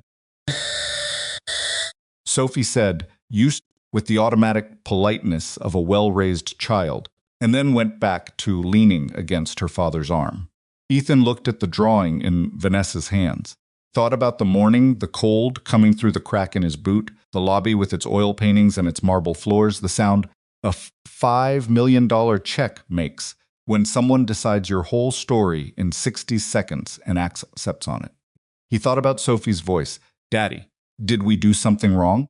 He thought about what he'd told her, crouched down on that cold marble floor with the whole lobby watching. We didn't. And he thought about what was still true that he hadn't been able to tell her yet, that sometimes being right isn't enough, and sometimes it takes longer than it should, and sometimes the room that wronged you is the same room where something worth building gets started. He hadn't figured out how to say all of that in a way a 7-year-old could carry. He was working on it. Outside the conference room, in the lobby of Meridian Private Bank, the afternoon had settled into its regular rhythms. Tellers at the windows, clients in chairs, the ordinary transactions of ordinary lives moving through a building that looked, from the outside, exactly like it always had. But something in it had shifted, not visibly, not in the marble or the oil paintings or the cream ceiling, in the people. In Ruth Almanza at her window, who was processing a transaction for a woman in a paint-stained work apron, without a flicker of hesitation. In the supervisor at the front desk, who had passed a message to compliance this morning because something had felt wrong, and she hadn't been able to just let it continue. The scenes in the small, accumulated weight of decisions made by ordinary people who had decided, in the particular pressure of an ordinary day, to do the right thing at a cost they weren't sure they could afford. That was the thing that didn't make headlines. That was the thing that happened in every institution, in every crisis, in every moment when the choice was between what was easy and what was correct. It happened quietly, in break rooms and hallways and at teller windows, and most of the time, nobody thanked you for it. Ethan stood up from his chair and picked up his jacket from the back of it. Crack in his boot, sole pressed against the floor, with the same dull sound it had made all morning. He hadn't thought about new boots since he'd walked through the front door, and he wasn't thinking about them now. He was thinking about the drive home, and Sophie's dinner, conversation they were going to have in the car, because she always processed things in the car, something about the motion. Neither of them having to look directly at the other made it easier. He was thinking about what she would ask and what he would say. He didn't have all of it figured out. He rarely did. But he'd been a father for 7 years, and that had taught him, among many other things, that you didn't need to have the complete answer. You just needed to be honest about where the answer was still being built. He shook Malcolm's hand. To Vanessa, who nodded back in the way of two people who have said most of what needs to be said, and understand that the rest will come later. Not at all. Either way, something real has passed between them. He took his daughter's hand, and they walked out of the conference room together. The hallway, with sight past the teller windows and the reception desk and the oil paintings and the marble floor that clicked differently under worn boots than it did under dress shoes, and through the heavy glass door that felt, this time, exactly as heavy as it always had. The drive home took 23 minutes, which was about 15 minutes longer than usual because Sophie fell asleep before they reached the first intersection, and Ethan took the long way without deciding to. He did that sometimes. Took the long way when she was asleep in the back seat, because those were some of the quieter minutes of his week, the city moving past the windows, Sophie's breathing audible in the gaps between radio stations he hadn't bothered to tune, the specific permission of being alone in a moving car with nowhere to be for a little while. He thought about the morning. He'd been in difficult rooms before, rooms where the funding wasn't coming through, where a partner had turned sideways on him, where the company's trajectory had looked like a cliff rather than a curve, and nobody was pretending otherwise. He knew how to sit in difficult rooms. But the thing about those rooms was that the difficulty was professional, which meant it existed in a register he could contain. He could leave it at the office, more or less, or at least close a door between it and the rest of his life. This morning hadn't been containable. Sophie had been there. She'd heard every word. She'd held his hand on the way out and said nothing about it, until the parking lot, In the parking lot, she'd said, "Exactly, the thing," a 7-year-old says, when they've been watching adults handle something badly and they want to know if the adults have noticed. "I think I want to see her face when she realizes she was wrong." He'd almost smiled at that. He had smiled a little, because the alternative was standing in a parking lot feeling a depth of something he wasn't ready to name in front of his daughter.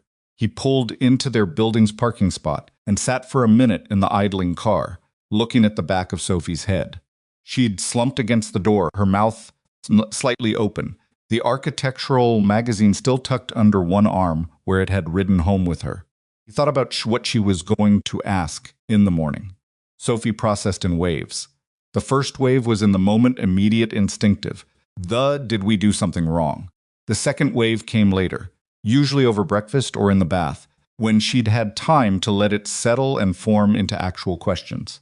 The second wave was always harder to answer, because those were the questions that had gone deeper. He unclipped his seatbelt and turned off the engine and sat another moment in the sudden quiet. The foundation, the partnership, the commitment Malcolm had made, and the one Vanessa had offered, which he was still turning over, unsure of its shape. The footage that was intact, and that people outside that conference room were eventually going to see, which changed things in ways that hadn't fully arrived yet. He got out, opened Sophie's door, unclipped her seatbelt, and picked her up. Yes, he'd intervened. She was heavier than she used to be, which was the most relentless measurement of time he knew he could track entire years in the subtle, accumulating weight of her against his chest. She stirred but didn't wake. He carried her up the 2 flights of stairs, unlocked their door with one hand, got her into her room and onto her bed with the practiced efficiency of a man who had done this several hundred times, and then stood in the doorway of her room for a moment before pulling the door halfway closed. He went to the kitchen and stood at the counter and didn't do anything for about 2 minutes. He took out his phone and called his sister. Denise Calloway was 43 years older than Ethan and had the particular combination of bluntness and warmth that comes from being someone's older sibling in circumstances that required both of them to grow up faster than they planned. She answered on the third ring with the tone of someone who already knew from the ring that something had happened. "Tell me," she said. He told her. He sat on the kitchen counter, the way he'd done since he was 14, and talked through the whole morning, from the crack in his boot to the drawing Sophie had handed to Vanessa.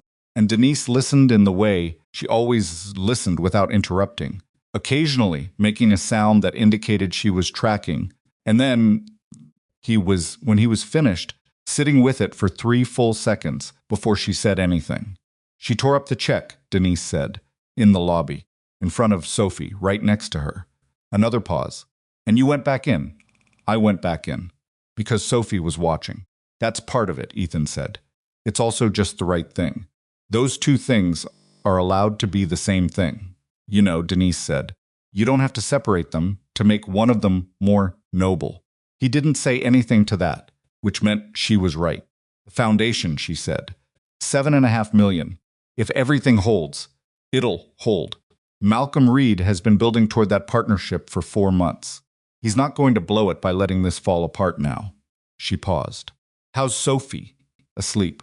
She held it together better than I did. She always does. Affection in it."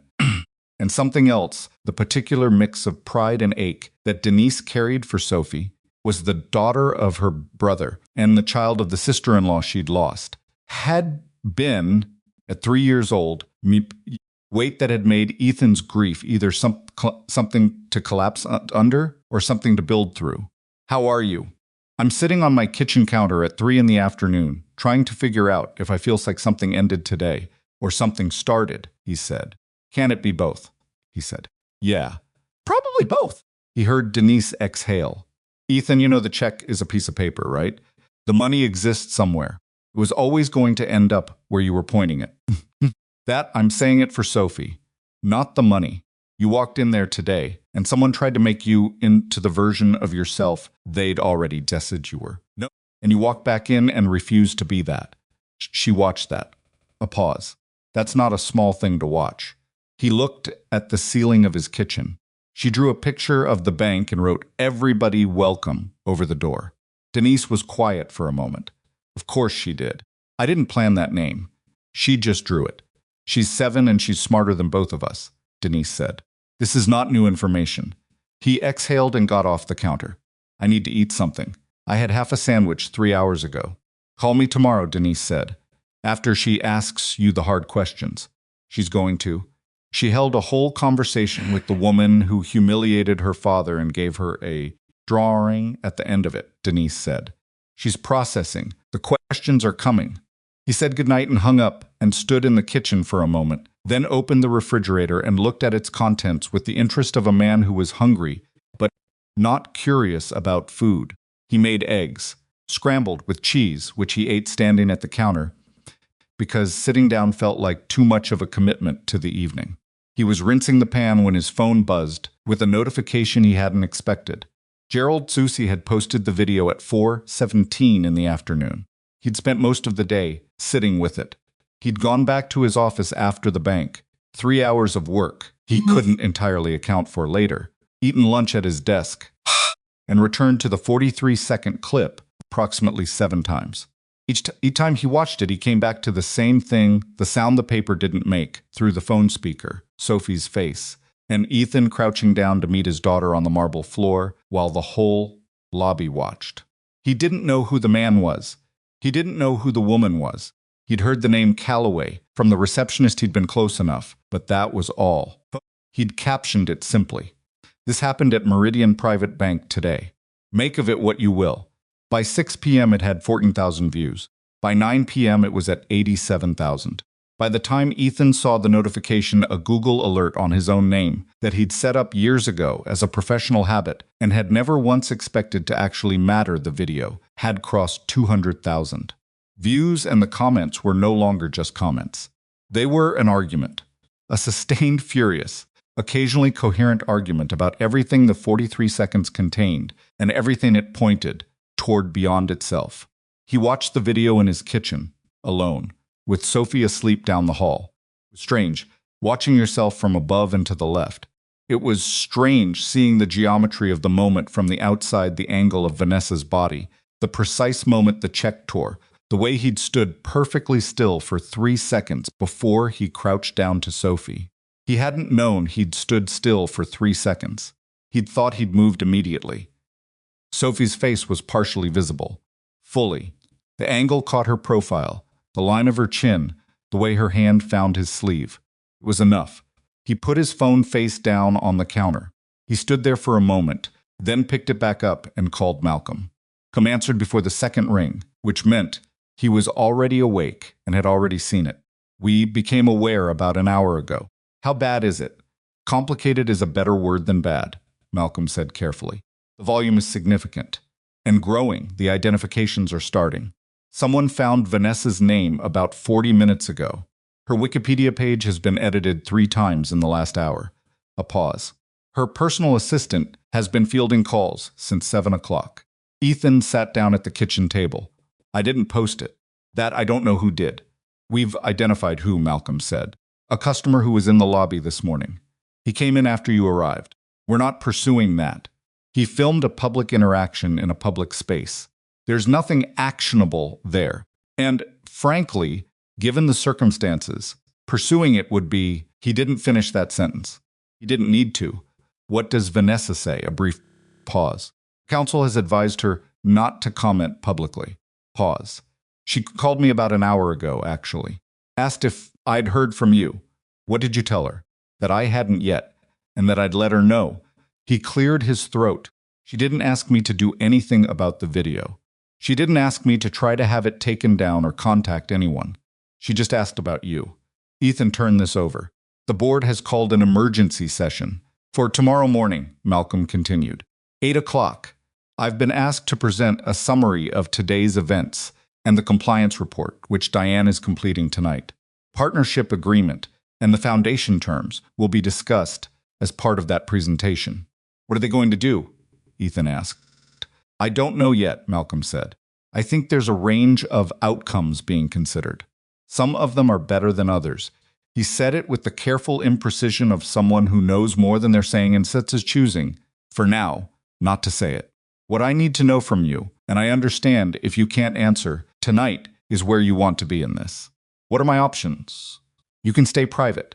Let the institutional process move at its own pace. Let the video be what it is, and continue with the foundation terms we discussed.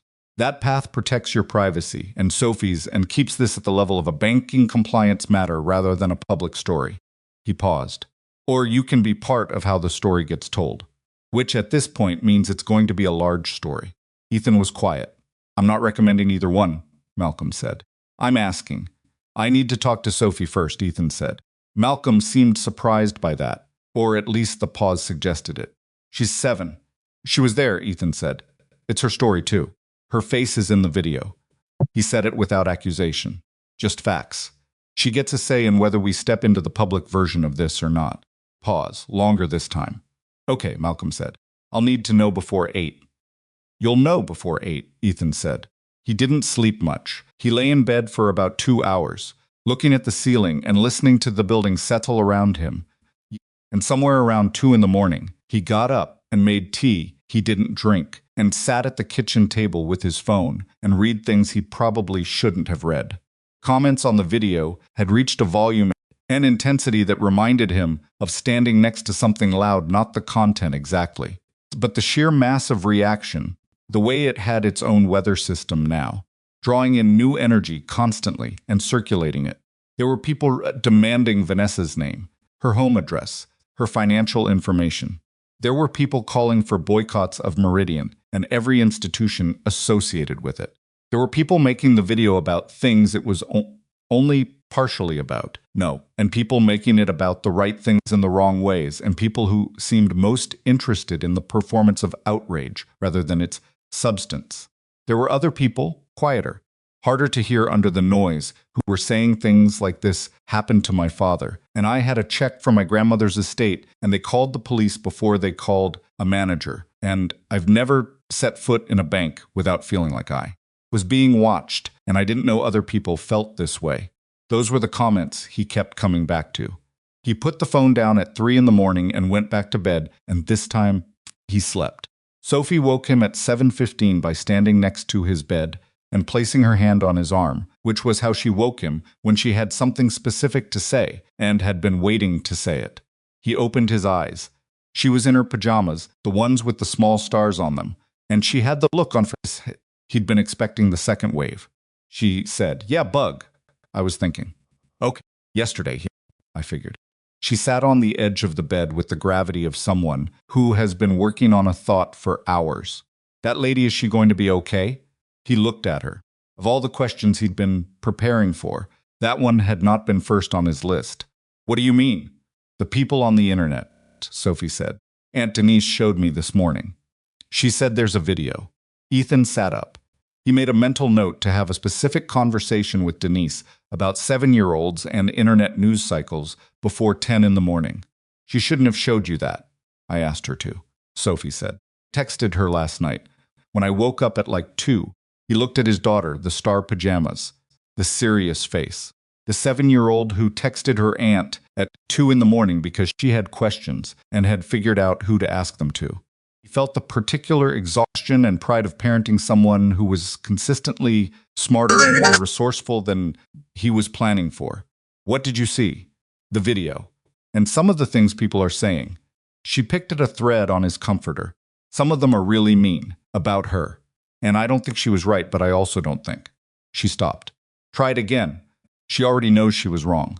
She said so. So why are people still being so mean? He took a breath. Because a lot of those people are angry about something that's bigger than yesterday, he said. What happened to us? It's happened to a lot of other people. They've never had a moment where someone acknowledged it. So they're putting all of that into the video. Sophie considered this. But it's not actually helping those people. No, he said. Really, it's just hurting her more. Yes. She picked at the thread again. That doesn't seem right either. He said, it's not right either. So what do we do? He'd been thinking about this since 2 in the morning. Yes, he'd been thinking about it in the car yesterday, and in the conference room, and standing at his kitchen counter eating eggs alone. The answer had been forming in pieces, the way answers do when they're not simple, a piece from the parking lot, a piece from Sophie's face on the marble floor, a piece from Vanessa, saying I learned the wrong lesson. A piece from the comments at 3 in the morning that said I've never set foot in a bank without feeling like I was being watched. Do you remember what I told you when we were walking out of the lobby? He said. You said we didn't do anything wrong. And when you asked if she was going to say sorry, Sophie thought about it. You said you didn't know yet. Do you remember what I was thinking about when I said that? She shook her head. I was thinking that the most important thing wasn't whether she said sorry, he said. It was what we did next, how we walked out of there. Whether we left that building smaller than we walked in or the same size. He paused. We walked out the same size. You know that, right? She looked at him. I know that. The people on the internet, some of them want us to get bigger by making her smaller, he said. That's not the same thing. And it doesn't fix anything for the people who've had the same thing happen and never got a room full of adults trying to make it right. So what does fix it? He looked at his daughter, sitting on the edge of his bed in the early morning light, asking the exact right question with the exact right directness. He thought about the drawing she'd made. Everybody welcome. 7 years old, and she'd named the thing. What you drew yesterday, he said. That's the direction. She absorbed this. The foundation, the changes at the bank, the system for employees to say when something's wrong without being afraid. He looked at her. The next working dad who walks into that lobby gets treated like a person before anyone asks how much money he has. That's what fixes it. Not people on the internet being angry at one woman. Sophie was quiet for a moment. Will they listen? She asked. The bank? Malcolm will make sure they listen, Ethan said. And I'm going to make sure Malcolm makes sure. She looked at him with the assessing expression she'd inherited from nobody he could identify and had apparently developed entirely on her own. You're going to say something public, she said. Aren't you? I'm thinking about it, he said. But I wanted to talk to you first. Your face is in the video. If this becomes a big thing, people are going to know who you are. She sat with that for a moment. Are they going to talk about Mom? He hadn't expected that question either. It landed in a specific place. Probably some of them, he said. People look things up. That's weird, she said. People knowing about Mom and not knowing her. He said it is. She was quiet for a while. He didn't rush it.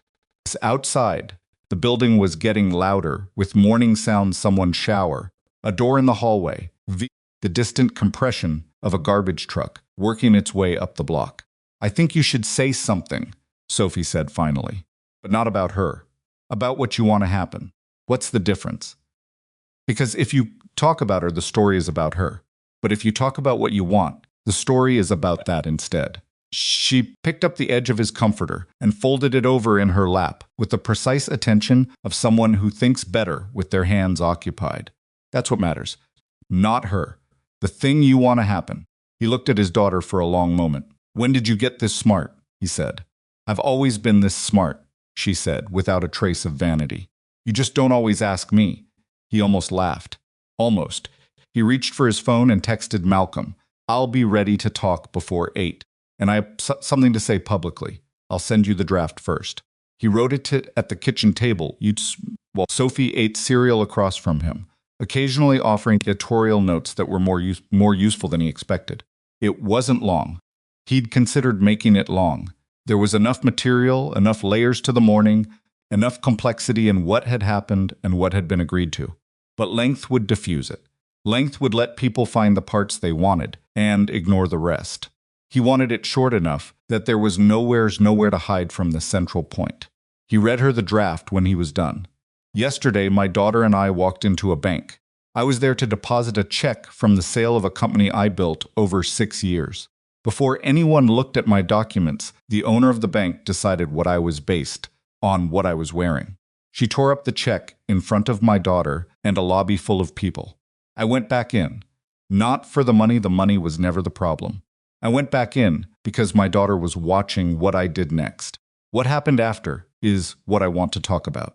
We have agreed to independent complaint systems for bank employees, mandatory customer treatment reforms, and a $7.5 million foundation for single parents who are building something or surviving something without the resources to make it easier. The foundation is called Everybody Welcome. My 7-year-old daughter named it. She drew a picture of a bank with those words over the door. During the worst hour, of my professional life, while I was in a conference room trying to figure out what right looks like. I'm not interested in destroying the woman who tore that check. I'm interested in the next father who walks into a bank in a work jacket and needs someone to look at his documents before deciding who he is. I'm interested in him not having to prove he's worth something before someone treats him like a person. That's what yesterday was about. That's what we're building. If you want to help, the foundation's information will be available soon. If you want to be angry, I understand, but please aim it at the problem, not the person. Sophie had stopped eating somewhere around the third paragraph. She was looking at him across the cereal bowl with an expression he recognized as the one she made when she was trying not to show that something had moved her, because she was 7, and showing that things moved, you was still something she was negotiating. Is it okay, he asked. She looked down at her cereal. You should put the thing about Mom, she said quietly. He looked at her. You said, I know what I said. She pushed a piece of cereal around the milk. But it's part of why. You built the company because of us. Because of me. That's the truth. So it should be in there. She looked up. People will understand better if they know the whole truth. He looked at his daughter for a long moment. She was eating cereal in star pajamas at 7 in the morning, and she had just told him to be more honest than he'd planned to be, because honesty was the better tool. He added 2 sentences. I built DataThread while raising Sophie alone, after we lost her mother 4 years ago. What I was depositing wasn't just a check. It was what happens when you refuse to stop. He read it back to her. She nodded once and went back to her cereal. He sent it to Malcolm at 7:43. Malcolm called at 7:51. Good, Malcolm said. It's exactly right. A pause. The board meets in 9 minutes. I'm going to present it alongside the compliance report and the foundation terms. I think it changes the room. It's not meant to change a room, Ethan said. But it will. Malcolm paused again. There's something you should know before the board meeting. Something I found out last night. Tell me. Vanessa has already notified the board that she will not contest the compliance findings, Malcolm said. She sent a formal statement to the general counsel at 11 p.m. She's also voluntarily recused herself from the board session today. A pause. She included a personal note to the foundation. A commitment. $1 million. Personal funds. Independent of the institutional partnership. Kitchen was quiet for a moment. Sophie was eating cereal. The garbage truck had moved further up the block. She didn't tell me she was going to do that, Ethan said. Malcolm said. I don't think she did it for you to know about beforehand. I think she did it because it was the right thing, and she was done waiting for a better moment to do it. Ethan looked at the text he'd written on his phone screen. The part about the foundation, the parts Sophie had made him add about her mother. He teened. He thought about Vanessa in the conference room turning that watch on her wrist. He thought about what she'd said, somewhere between being on that side of it and getting to this side of it. I learned the wrong lesson. Thought about the drawing she'd taken with both hands, carefully, like something that had actual value. Okay, he said. Okay? Tell her, he stopped. Actually, don't tell her anything. She doesn't need to hear it from me right now. Let her do what she's doing. He paused. Just make sure the board knows the full picture. Everything. Including that. I will, Malcolm said. I'll call you after. Call ended. Sophie carried her bowl to the sink with the deliberate care she applied to tasks she'd been asked to do reliably, and rinsed it and set it in the drying rack with a precision that was entirely her own. Dad, she said with her back to him. Yeah, if we built the foundation and the bank changes and all that stuff happens, but people still do what she did. To other people. In other places. She turned around. Does that mean it didn't work? He thought about it. Really thought about it. The way the question deserved. Means we keep building, he said. One bank isn't all banks. One foundation isn't all the help people need. You don't fix a big thing in a day. He looked at her. You started in a day. Yesterday was the start. She seemed to consider whether this was an acceptable answer. He could see her weighing it. Okay, she said. Not fully satisfied, but willing to carry it forward. Can I have more cereal? You can have more cereal. She got the box. He sat at the table. The careful attention she gave everything, and he thought about the statement on his phone that was going out into the world today, and the board meeting that was happening in 7 minutes, and the foundation whose name had come from a drawing made by a 7-year-old during the worst hour of his professional life. He thought about walking into that lobby, the heavy door, the marble floor, the oil paintings. He thought about crouching down beside Sophie and saying, "We didn't do anything wrong." He thought about how that had been the truest thing he'd said all day, a day full of true things, and how the fact of its truth had not made it cost less to say in that moment, with the lobby watching and the check in 2 pieces on the floor. He poured himself coffee. It was slightly overbrewed because he'd set it up on the automatic timer the night before, and the night before felt like a week ago. He drank it anyway. At 8:04, his phone showed a notification that his statement had been posted. Malcolm's office had arranged that once he'd sent the draft. By 8:09, it had 300 shares. By 8:15, the number was no longer updating fast enough to mean anything specific. He turned the phone face down and finished his coffee.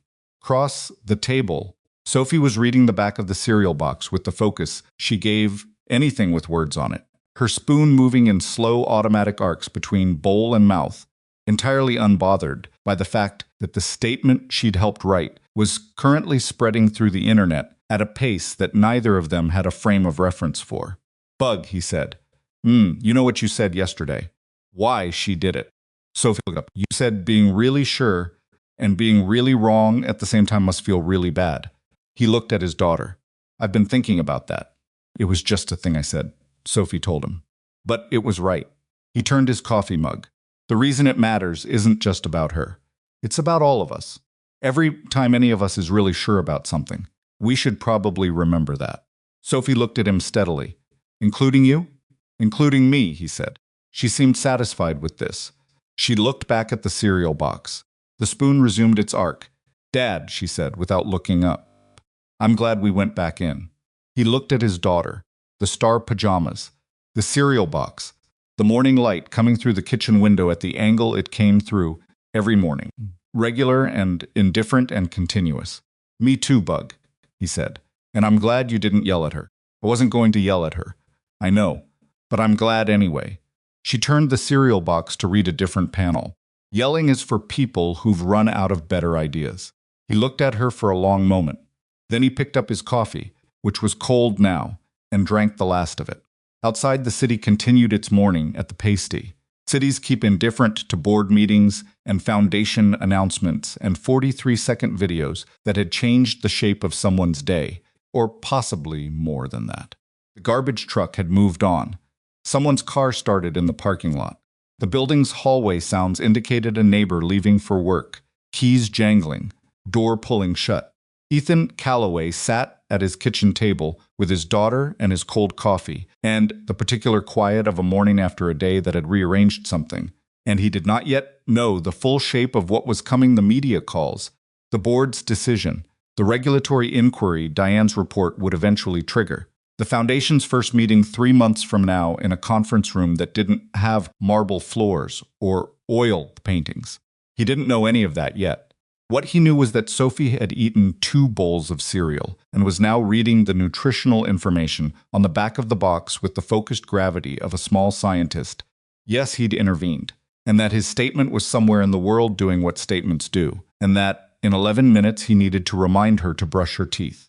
He knew that yesterday he had walked into a building where someone had decided what he was before he finished his second sentence, and that he had walked back out holding his daughter's hand, and that between 2 moments something had shifted, not in the marble or the paintings or the cream-colored ceiling, in the small human machinery of people choosing, under pressure, yet what to do next.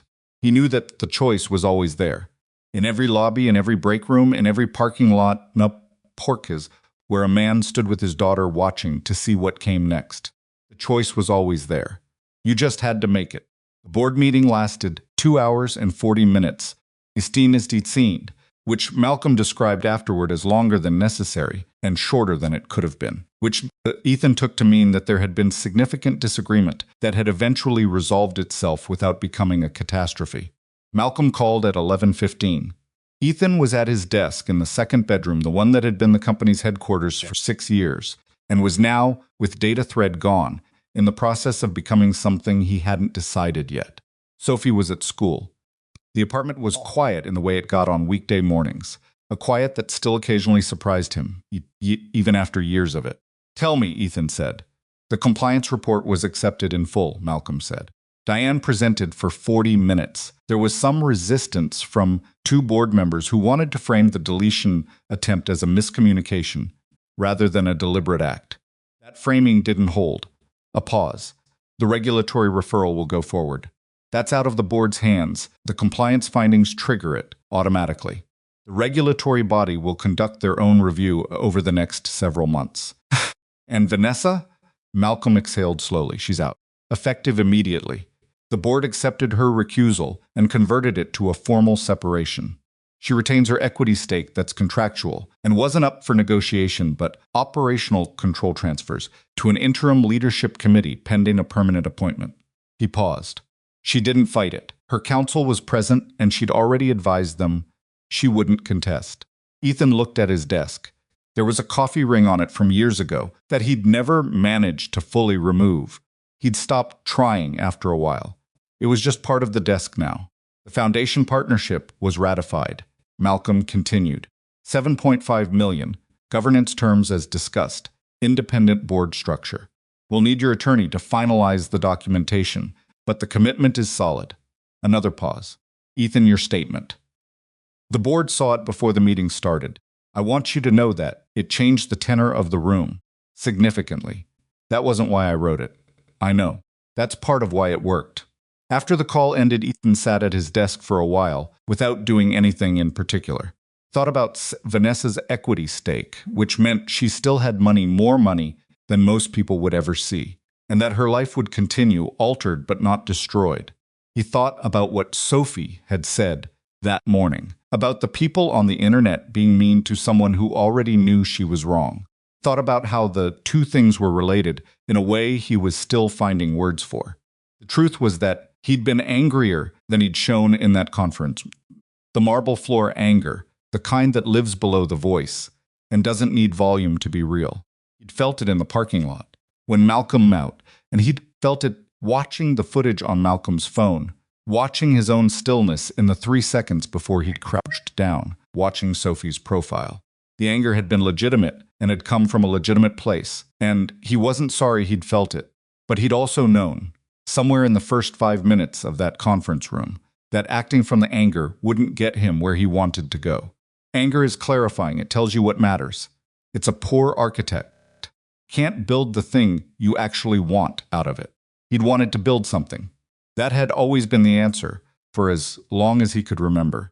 When Claire got sick, when she was gone, when he was alone in this apartment with a 3-year-old and a company that existed in a second bedroom and a grief so total he sometimes had to remind himself to eat.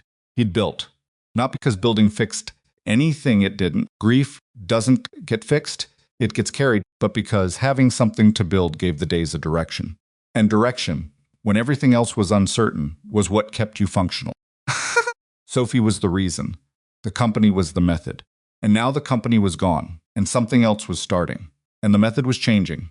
But the reason was the same small person who ate cereal in star pajamas and named things without knowing she was naming them. He opened his laptop and started drafting the legal framework for the foundation. He was not a lawyer, and the draft would need significant professional revision, but he needed to begin somewhere, and beginning was something he knew how to do. 3 weeks passed. They passed the way weeks pass when a lot is happening in the background, while regular life continues in the foreground, Sophie. Sophie went to school, came home, had homework, lost a tooth that had been loose for 2 weeks, and cried briefly about it, even though she'd been anticipating it for days, which was just the way bodies betraying us, by doing what they were supposed to do, could still catch you off guard. Ethan had 4 meetings with attorneys. He had 2 calls with Malcolm. He had 1 call with a journalist from a national publication that he handled carefully and ended on his own terms, redirecting every question about Vanessa back to the foundation and what the bank was actually changing.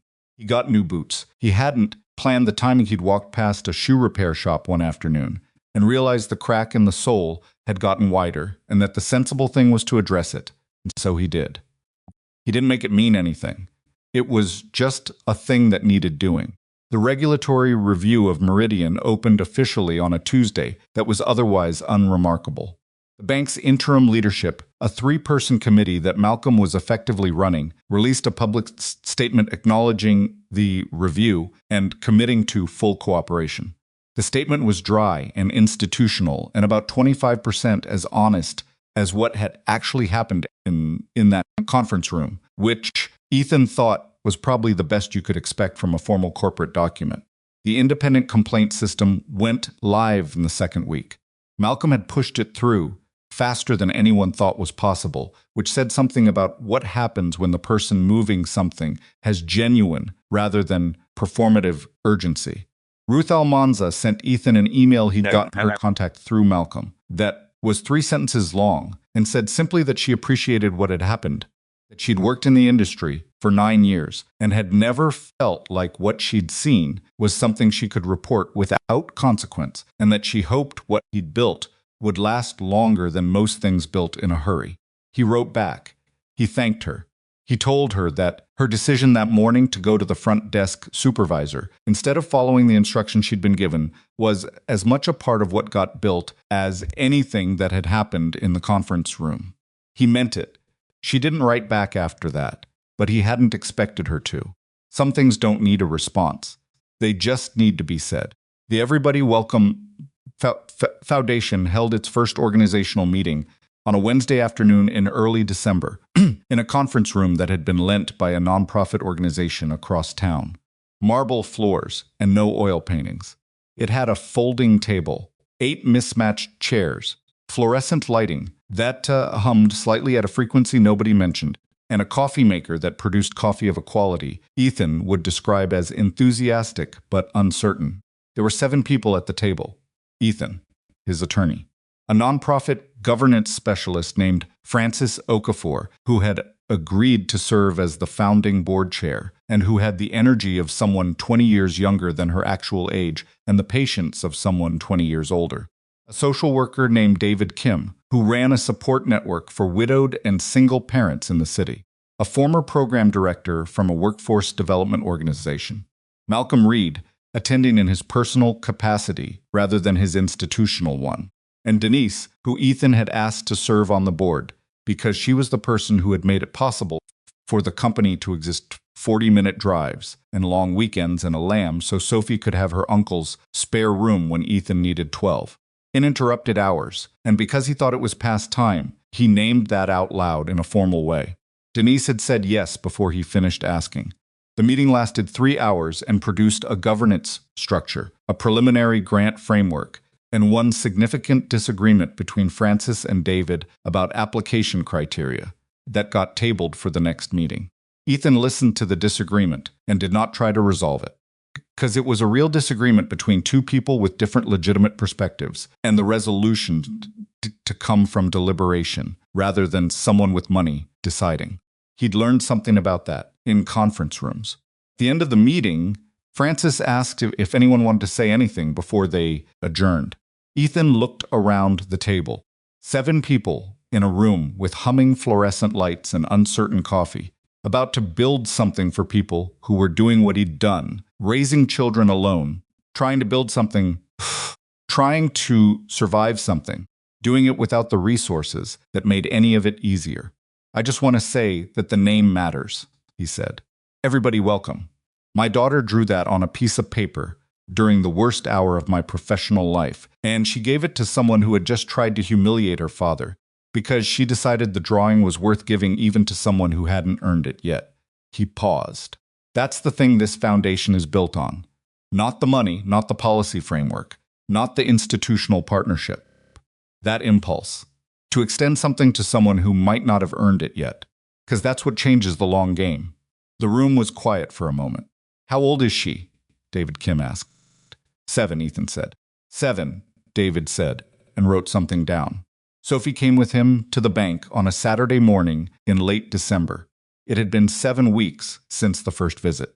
The replacement check had been processed through proper channels within the first week, and the foundation account had been opened separately, and there was no practical reason to return to this particular branch. He could have done everything by phone and digital transfer, Came back because Sophie had asked to.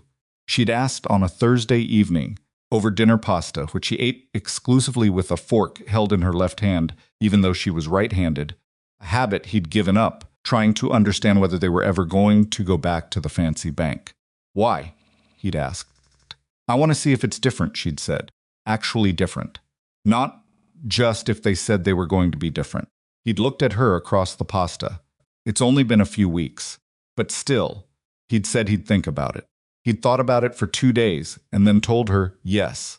So on a Saturday morning in December, when the air had the particular cold of a city getting close to winter, they went back.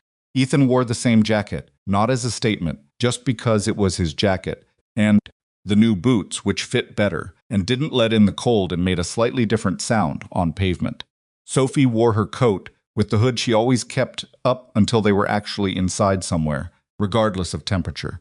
The lobby was the same. Oil paintings, marble floor, cream ceiling, particulars of a space designed to make you feel like you were somewhere significant, which still had the effect it always had on him, a slight deliberate formality, the kind that could tip either way, depending on what happened next. Sophie walked in first. There was a teller at the nearest window, and young man Ethan didn't recognize, who looked up when they came through the door with the automatic attention of someone trained to register new arrivals. He made eye contact with Ethan and nodded. Just that. A small, ordinary nod that said, "You're here. I see you. What can I do?" It was such a small thing. It was exactly the right thing. Ethan nodded back. Sophie had stopped walking and was looking around the lobby with the slow assessment she applied to everything she was comparing to a memory. She looked at the teller windows. She looked at the waiting area. She looked at the spot near the marble pillar, where Vanessa had stood 7 weeks ago. It looks the same, she said. It does, Ethan said, but it feels different. He looked at her. How does it feel? She thought about it for a moment, with her hood still up, and her hands in her note pockets, looking around the lobby the way a person looks around a place that was important once. Like people are actually paying attention, she said, instead of just watching. He wasn't sure he could articulate the difference to someone who hadn't felt it, but he felt it too. The teller who'd nodded, the woman at the reception desk who'd looked up and smiled, not the trained smile, something closer to the actual one. Absence of a particular kind of tension that had been in the air the last time, where the hierarchy was visible if you knew where to look. It wasn't perfect. He wasn't looking for perfect. Perfect was a story you told afterward to make the ending feel earned. No, fiend. Real life was the teller who nodded, and the desk woman who smiled, and the marble still clicked differently under different shoes, and maybe, over time, stopped mattering as much. They walked to the reception desk. The woman there, mid-50s, reading glasses on a chain, looked at Ethan directly. "Good morning," she said. "What can I help you with today? What brings you in?" Not the slightly suspicious tilt that turns a greeting into an assessment. "What can I help you with?" "We have an account," Ethan said. "I just wanted to check in." Of course. She typed something. "Callaway?" "That's right." She looked at the screen for a moment. Then she looked up and said, with the plainness of someone saying something true, "Mr. Good to have you back." He didn't know if she knew who he was in the way the video had made some people know who he was. It didn't matter. It was the same sentence either way. "Thanks," he said. "It's good to be back." Sophie had been watching this exchange. She looked at the woman, then at her father, then at the lobby again. She pulled her hood down. Across town, in an apartment considerably more expensive than Ethan's, but currently feeling considerably less like a home, Vanessa Sterling was doing something that would have surprised most people who knew her professionally. She was going through boxes, not her personal boxes. She'd moved out of the office the week after the board meeting with the efficiency of someone who had prepared for the possibility and had not wanted to extend the process. These were older boxes from storage. Boxes from before the institution, from the years that had built toward it, from the version of herself that had existed before success became the primary frame through which she understood her own life. She found in the third box a folder of documents from the early years. Bank rejection letters, loan application denials, 3 separate letters from 3 separate financial institutions declining to extend her business credit. She'd kept them. She didn't know why she'd kept them. At the time, some instinct about evidence, about having proof of what people had decided about her before she could show them otherwise. She read them now with the particular feeling of a person who has been on both sides of something and can no longer pretend the two sides don't see each other clearly. She'd framed letters internally as proof of other people's failure of imagination. And they were that. But they were also a map of what she'd decided to do with that experience. The ma'am, she could see now, had led her somewhere she hadn't intended to arrive. Caught in a llama-bee, she had holding a $5 million check that belonged to someone else, certain of something she hadn't bothered to verify. She folded the letters back into the folder and set them aside. She'd spent the weeks since the board meeting doing something she had never had much patience for, which was sitting with discomfort rather than converting it immediately into action. Her entire professional career had been organized around conversion, taking difficulty and turning it into fuel. Taking fuel and turning it into movement, taking movement and turning it into something she could point to. It had worked. And it had also quietly cost her things she hadn't been tracking, because you don't track the costs of a system that's producing results. What she was sitting with now was harder to convert. It wasn't the loss of the institutional position that was recoverable in some future form, in some configuration she hadn't defined yet. It was the drawing.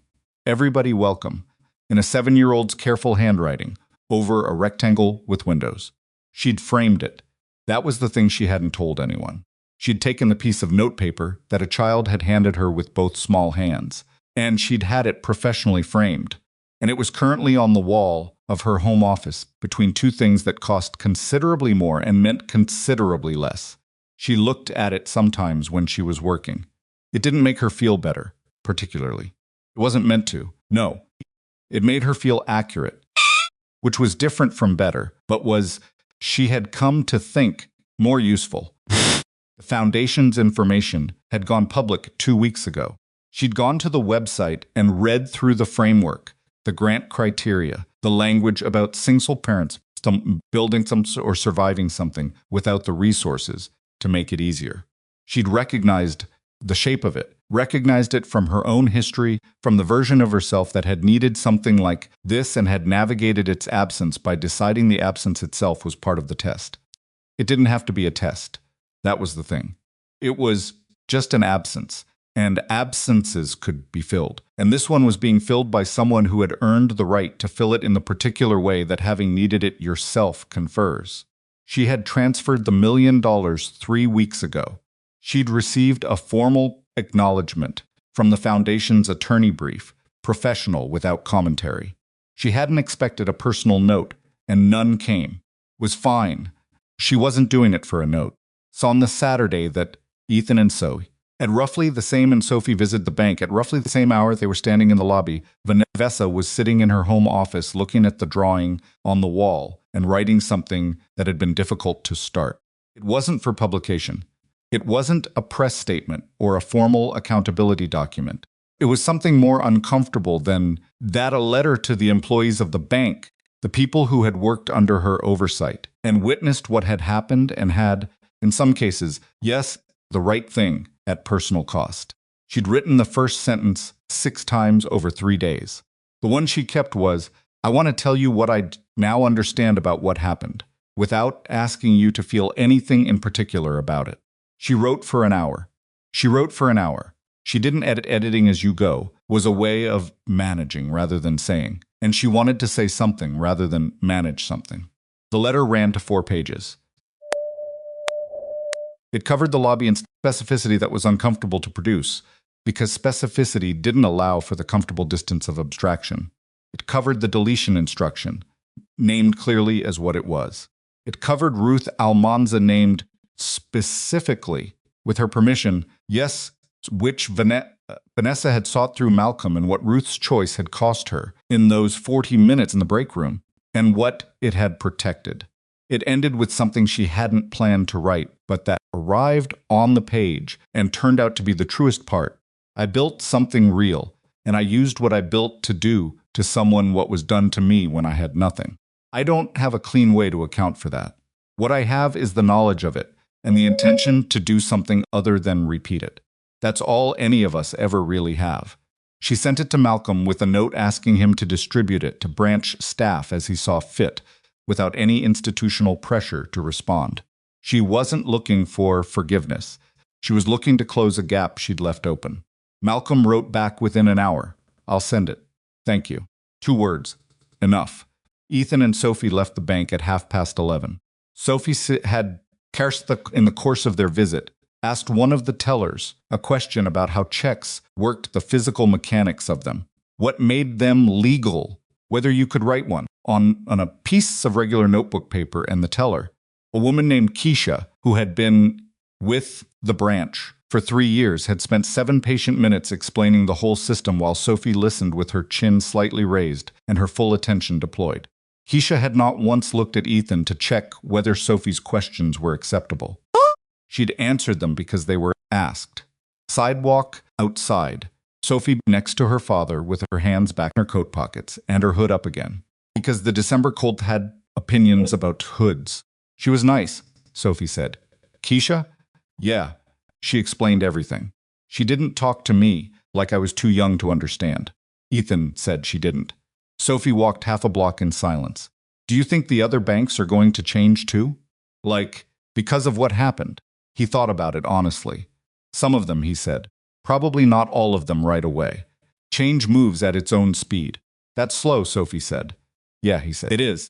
Is that frustrating? He looked at his daughter walking next to him, her breath visible in the cold, her boots making the proper sound of properly fitted shoes on pavement. Sometimes, he said. But slow and real is better than fast and pretend. You can't build on pretend. She walked with that for a moment. The foundation is going to help people fast, though. Right? Like not slow? That's the plan, he said. That's what Francis and David and everyone is working on. Getting money and support to people who need it, while the larger stuff moves at its own speed. Good, she said, with the finality of someone filing something away, as resolved. They stopped at the corner to wait for the light around them. The city moved in its Saturday patterns. People with coffee cups. A man walking a dog that had no interest in walking at a human pace. 2 kids on the opposite corner who appeared to be having an argument about something small and urgent. Dads, Sophie said. Yeah, I've been thinking about the woman. He looked at her. Vanessa? Yeah. She watched the crosswalk signal. I don't think I want to be angry at her anymore. You were angry at her? A little, she said. For a while. After I saw the video, she paused. But she gave $1 million to the foundation. And she took the drawing. Another pause. I think she's trying. Ethan looked at the crosswalk signal too. I think you're right, he said. Doesn't fix it, Sophie said. No, he said. But it's not nothing. No, he said. It's not nothing. The light changed. They walked across. The thing about his daughter, the thing he'd been understanding in pieces since she was old enough to have engines he hadn't put there, was that she had arrived at the world with an instinct for what mattered that he hadn't taught her and couldn't take credit for. Claire had it too, that instinct, the ability to look at a complicated situation and find the load-bearing element, the thing that, if you got it right, let everything else follow. Sophie had it, and she'd had it in that lobby, when she'd looked up at him and asked, did we do something wrong? Because the question wasn't accusation or confusion, it was her testing the foundation, making sure the ground under their feet was what she believed it was. It was. It always had been. He'd spent 7 years trying to build the kind of father she deserved to have. Days, he thought. He was somewhere in the approximate range. And some days he was certain he was failing at it in ways he couldn't see. And a few days the good ones, the ones that arrived without announcement. He understood that the trying itself was visible to her. And that she was building her own understanding of the world partly from watching him try. He hoped what she was building was sound. He thought it probably was. She'd given a drawing to someone who had hurt her family because she decided the drawing was worth giving anyway. That was sound construction. The foundation made its first grant 3 months later. In March, to a woman named Paulette Simmons, who was raising 2 children alone in the city, working 2 part-time jobs while taking a certification course at night. and who had been declined for a small business loan twice because her income, assembled from pieces the way single-parent income often is, didn't fit neatly into the columns the lending algorithms preferred. Paulette was 34. Her children were 5 and 9. She was trying to open a home daycare that would let her work and care for them simultaneously, because the math of childcare costs versus income was the same impossible equation it was. For everyone in her situation, you needed to work to pay for childcare, and you needed childcare to work, and the numbers never balanced. The grant covered her certification completion, her licensing fees, the equipment and safety modifications her space required. Yes, and 3 months of operational reserve so that a slow start wouldn't end the whole thing before it could find its footing. David Kim presented the grant at the foundation's second board meeting. No, he read her application summary. Without editorializing, he didn't need to. The situation described itself. Ethan listened and thought about the second bedroom he'd built data thread in. The desk from Facebook Marketplace, the extra lamp the seller had thrown in for free because she'd seemed to recognize something in the transaction that deserved a small grace. He voted yes, along with every other member of the board. The letter to Paulette Simmons went out the next day and was signed by Ethan and Francis and all 7 board members, and included a line at the bottom that had been Sophie's contribution, delivered at dinner one evening, when Ethan had told her about the case. You don't have to do this alone. That's what the foundation is for. Sophie had said it offhandedly between bites, and Ethan had written it down on a napkin before he forgot it. He still had the napkin. There's a thing that doesn't get talked about enough, which is what it actually costs to be the person who refuses to become what hurt them. Costs something. People frame it as grace, as the higher road, as evidence of good character. Those things are real, but they don't capture the price. Price is that you have to sit with the anger and the legitimacy of it and still choose something else. You don't get to pretend the anger isn't there. You don't get to skip the part where it would have felt satisfying to burn something down. Ethan Callaway had not been a particularly forgiving person, historically. He had not been someone given to easy release of grievances. He held things when they needed to be held. He just also had known since the afternoon he'd stood in a parking lot, watching his daughter, waiting to see what he'd do next, that what he held and what he built with were different categories. You could hold the anger and build with something else. That was the thing. That was the whole thing. He didn't arrive at it gracefully. He arrived at it because Sophie was there, and she was watching, and the version of himself he wanted to be her father was not the version that walked away from the building and let the check stay in pieces. The two things were inseparable, wanting to do right by her, and therefore wanting to do right by the problem. The foundation wasn't a performance of goodness. It was what happened when the anger and the grief in the 6 years of building something while afraid of losing everything got pointed at something destructive instead of something satisfying. Most of the time it worked. Some days he was still angry. Vanessa at the specific shape of the morning, at the fact that his daughter had looked up at him with the question in her eyes about whether they had done something wrong. Some days the anger arrived without warning, like weather, and he let it arrive and didn't perform his way out of it. He was human. The story didn't cure that. What it gave him instead was a reason to be somewhere specific with it.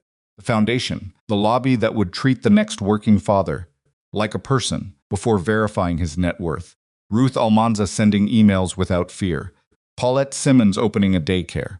A board meeting in a room with humming fluorescent lights and uncertain coffee, and 7 people who had agreed to try.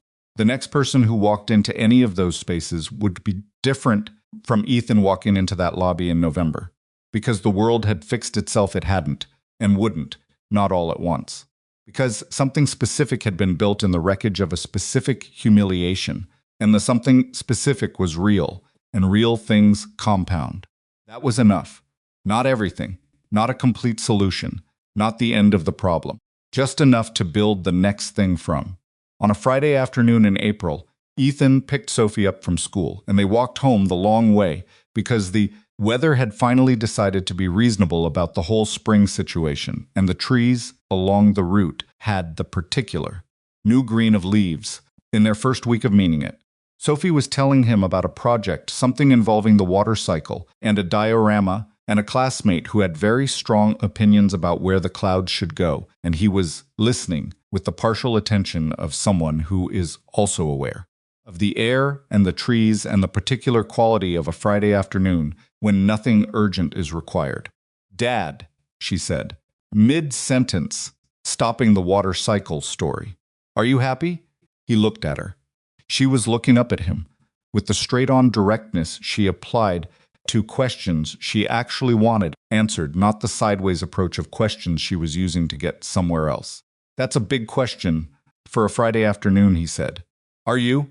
He thought about it, about what honest looked like for that question, which was a question that deserved honest rather than reassuring. He thought about Claire, and about the second bedroom, and about cold marble under his knees and the weight of Sophie against his arm in a conference room, and new boots, and a foundation, and a drawing with 2 words over a door. "Zah," he said. "Not all the time, but mostly." "That's what I thought," she said, as if this confirmed something she'd been tracking. "What made you ask?" She shrugged, in the way she shrugged when the answer was something she didn't have words for yet. "You look different than you used to," she said. "Like you're less tight. Like something got less tight." He looked at his daughter walking next to him in the April afternoon. She was 8 now, had crossed that threshold 2 months ago with a birthday party that involved an unfortunate incident with a piñata and an excessive amount of candy that Ethan had partially staged because she deserved something excessive. She was taller. She had opinions about her hair that were new. She read at a pace that made her teacher periodically uncertain what to assign next. She noticed when her father was tight and when he wasn't. He said, "Something got less tight."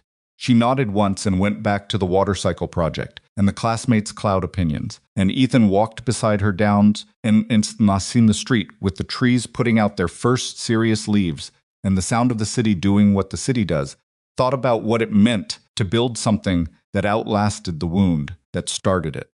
He thought it meant you'd aimed at the right target. He thought it meant the morning in the lobby, the crack in his boot, the check in 2 pieces.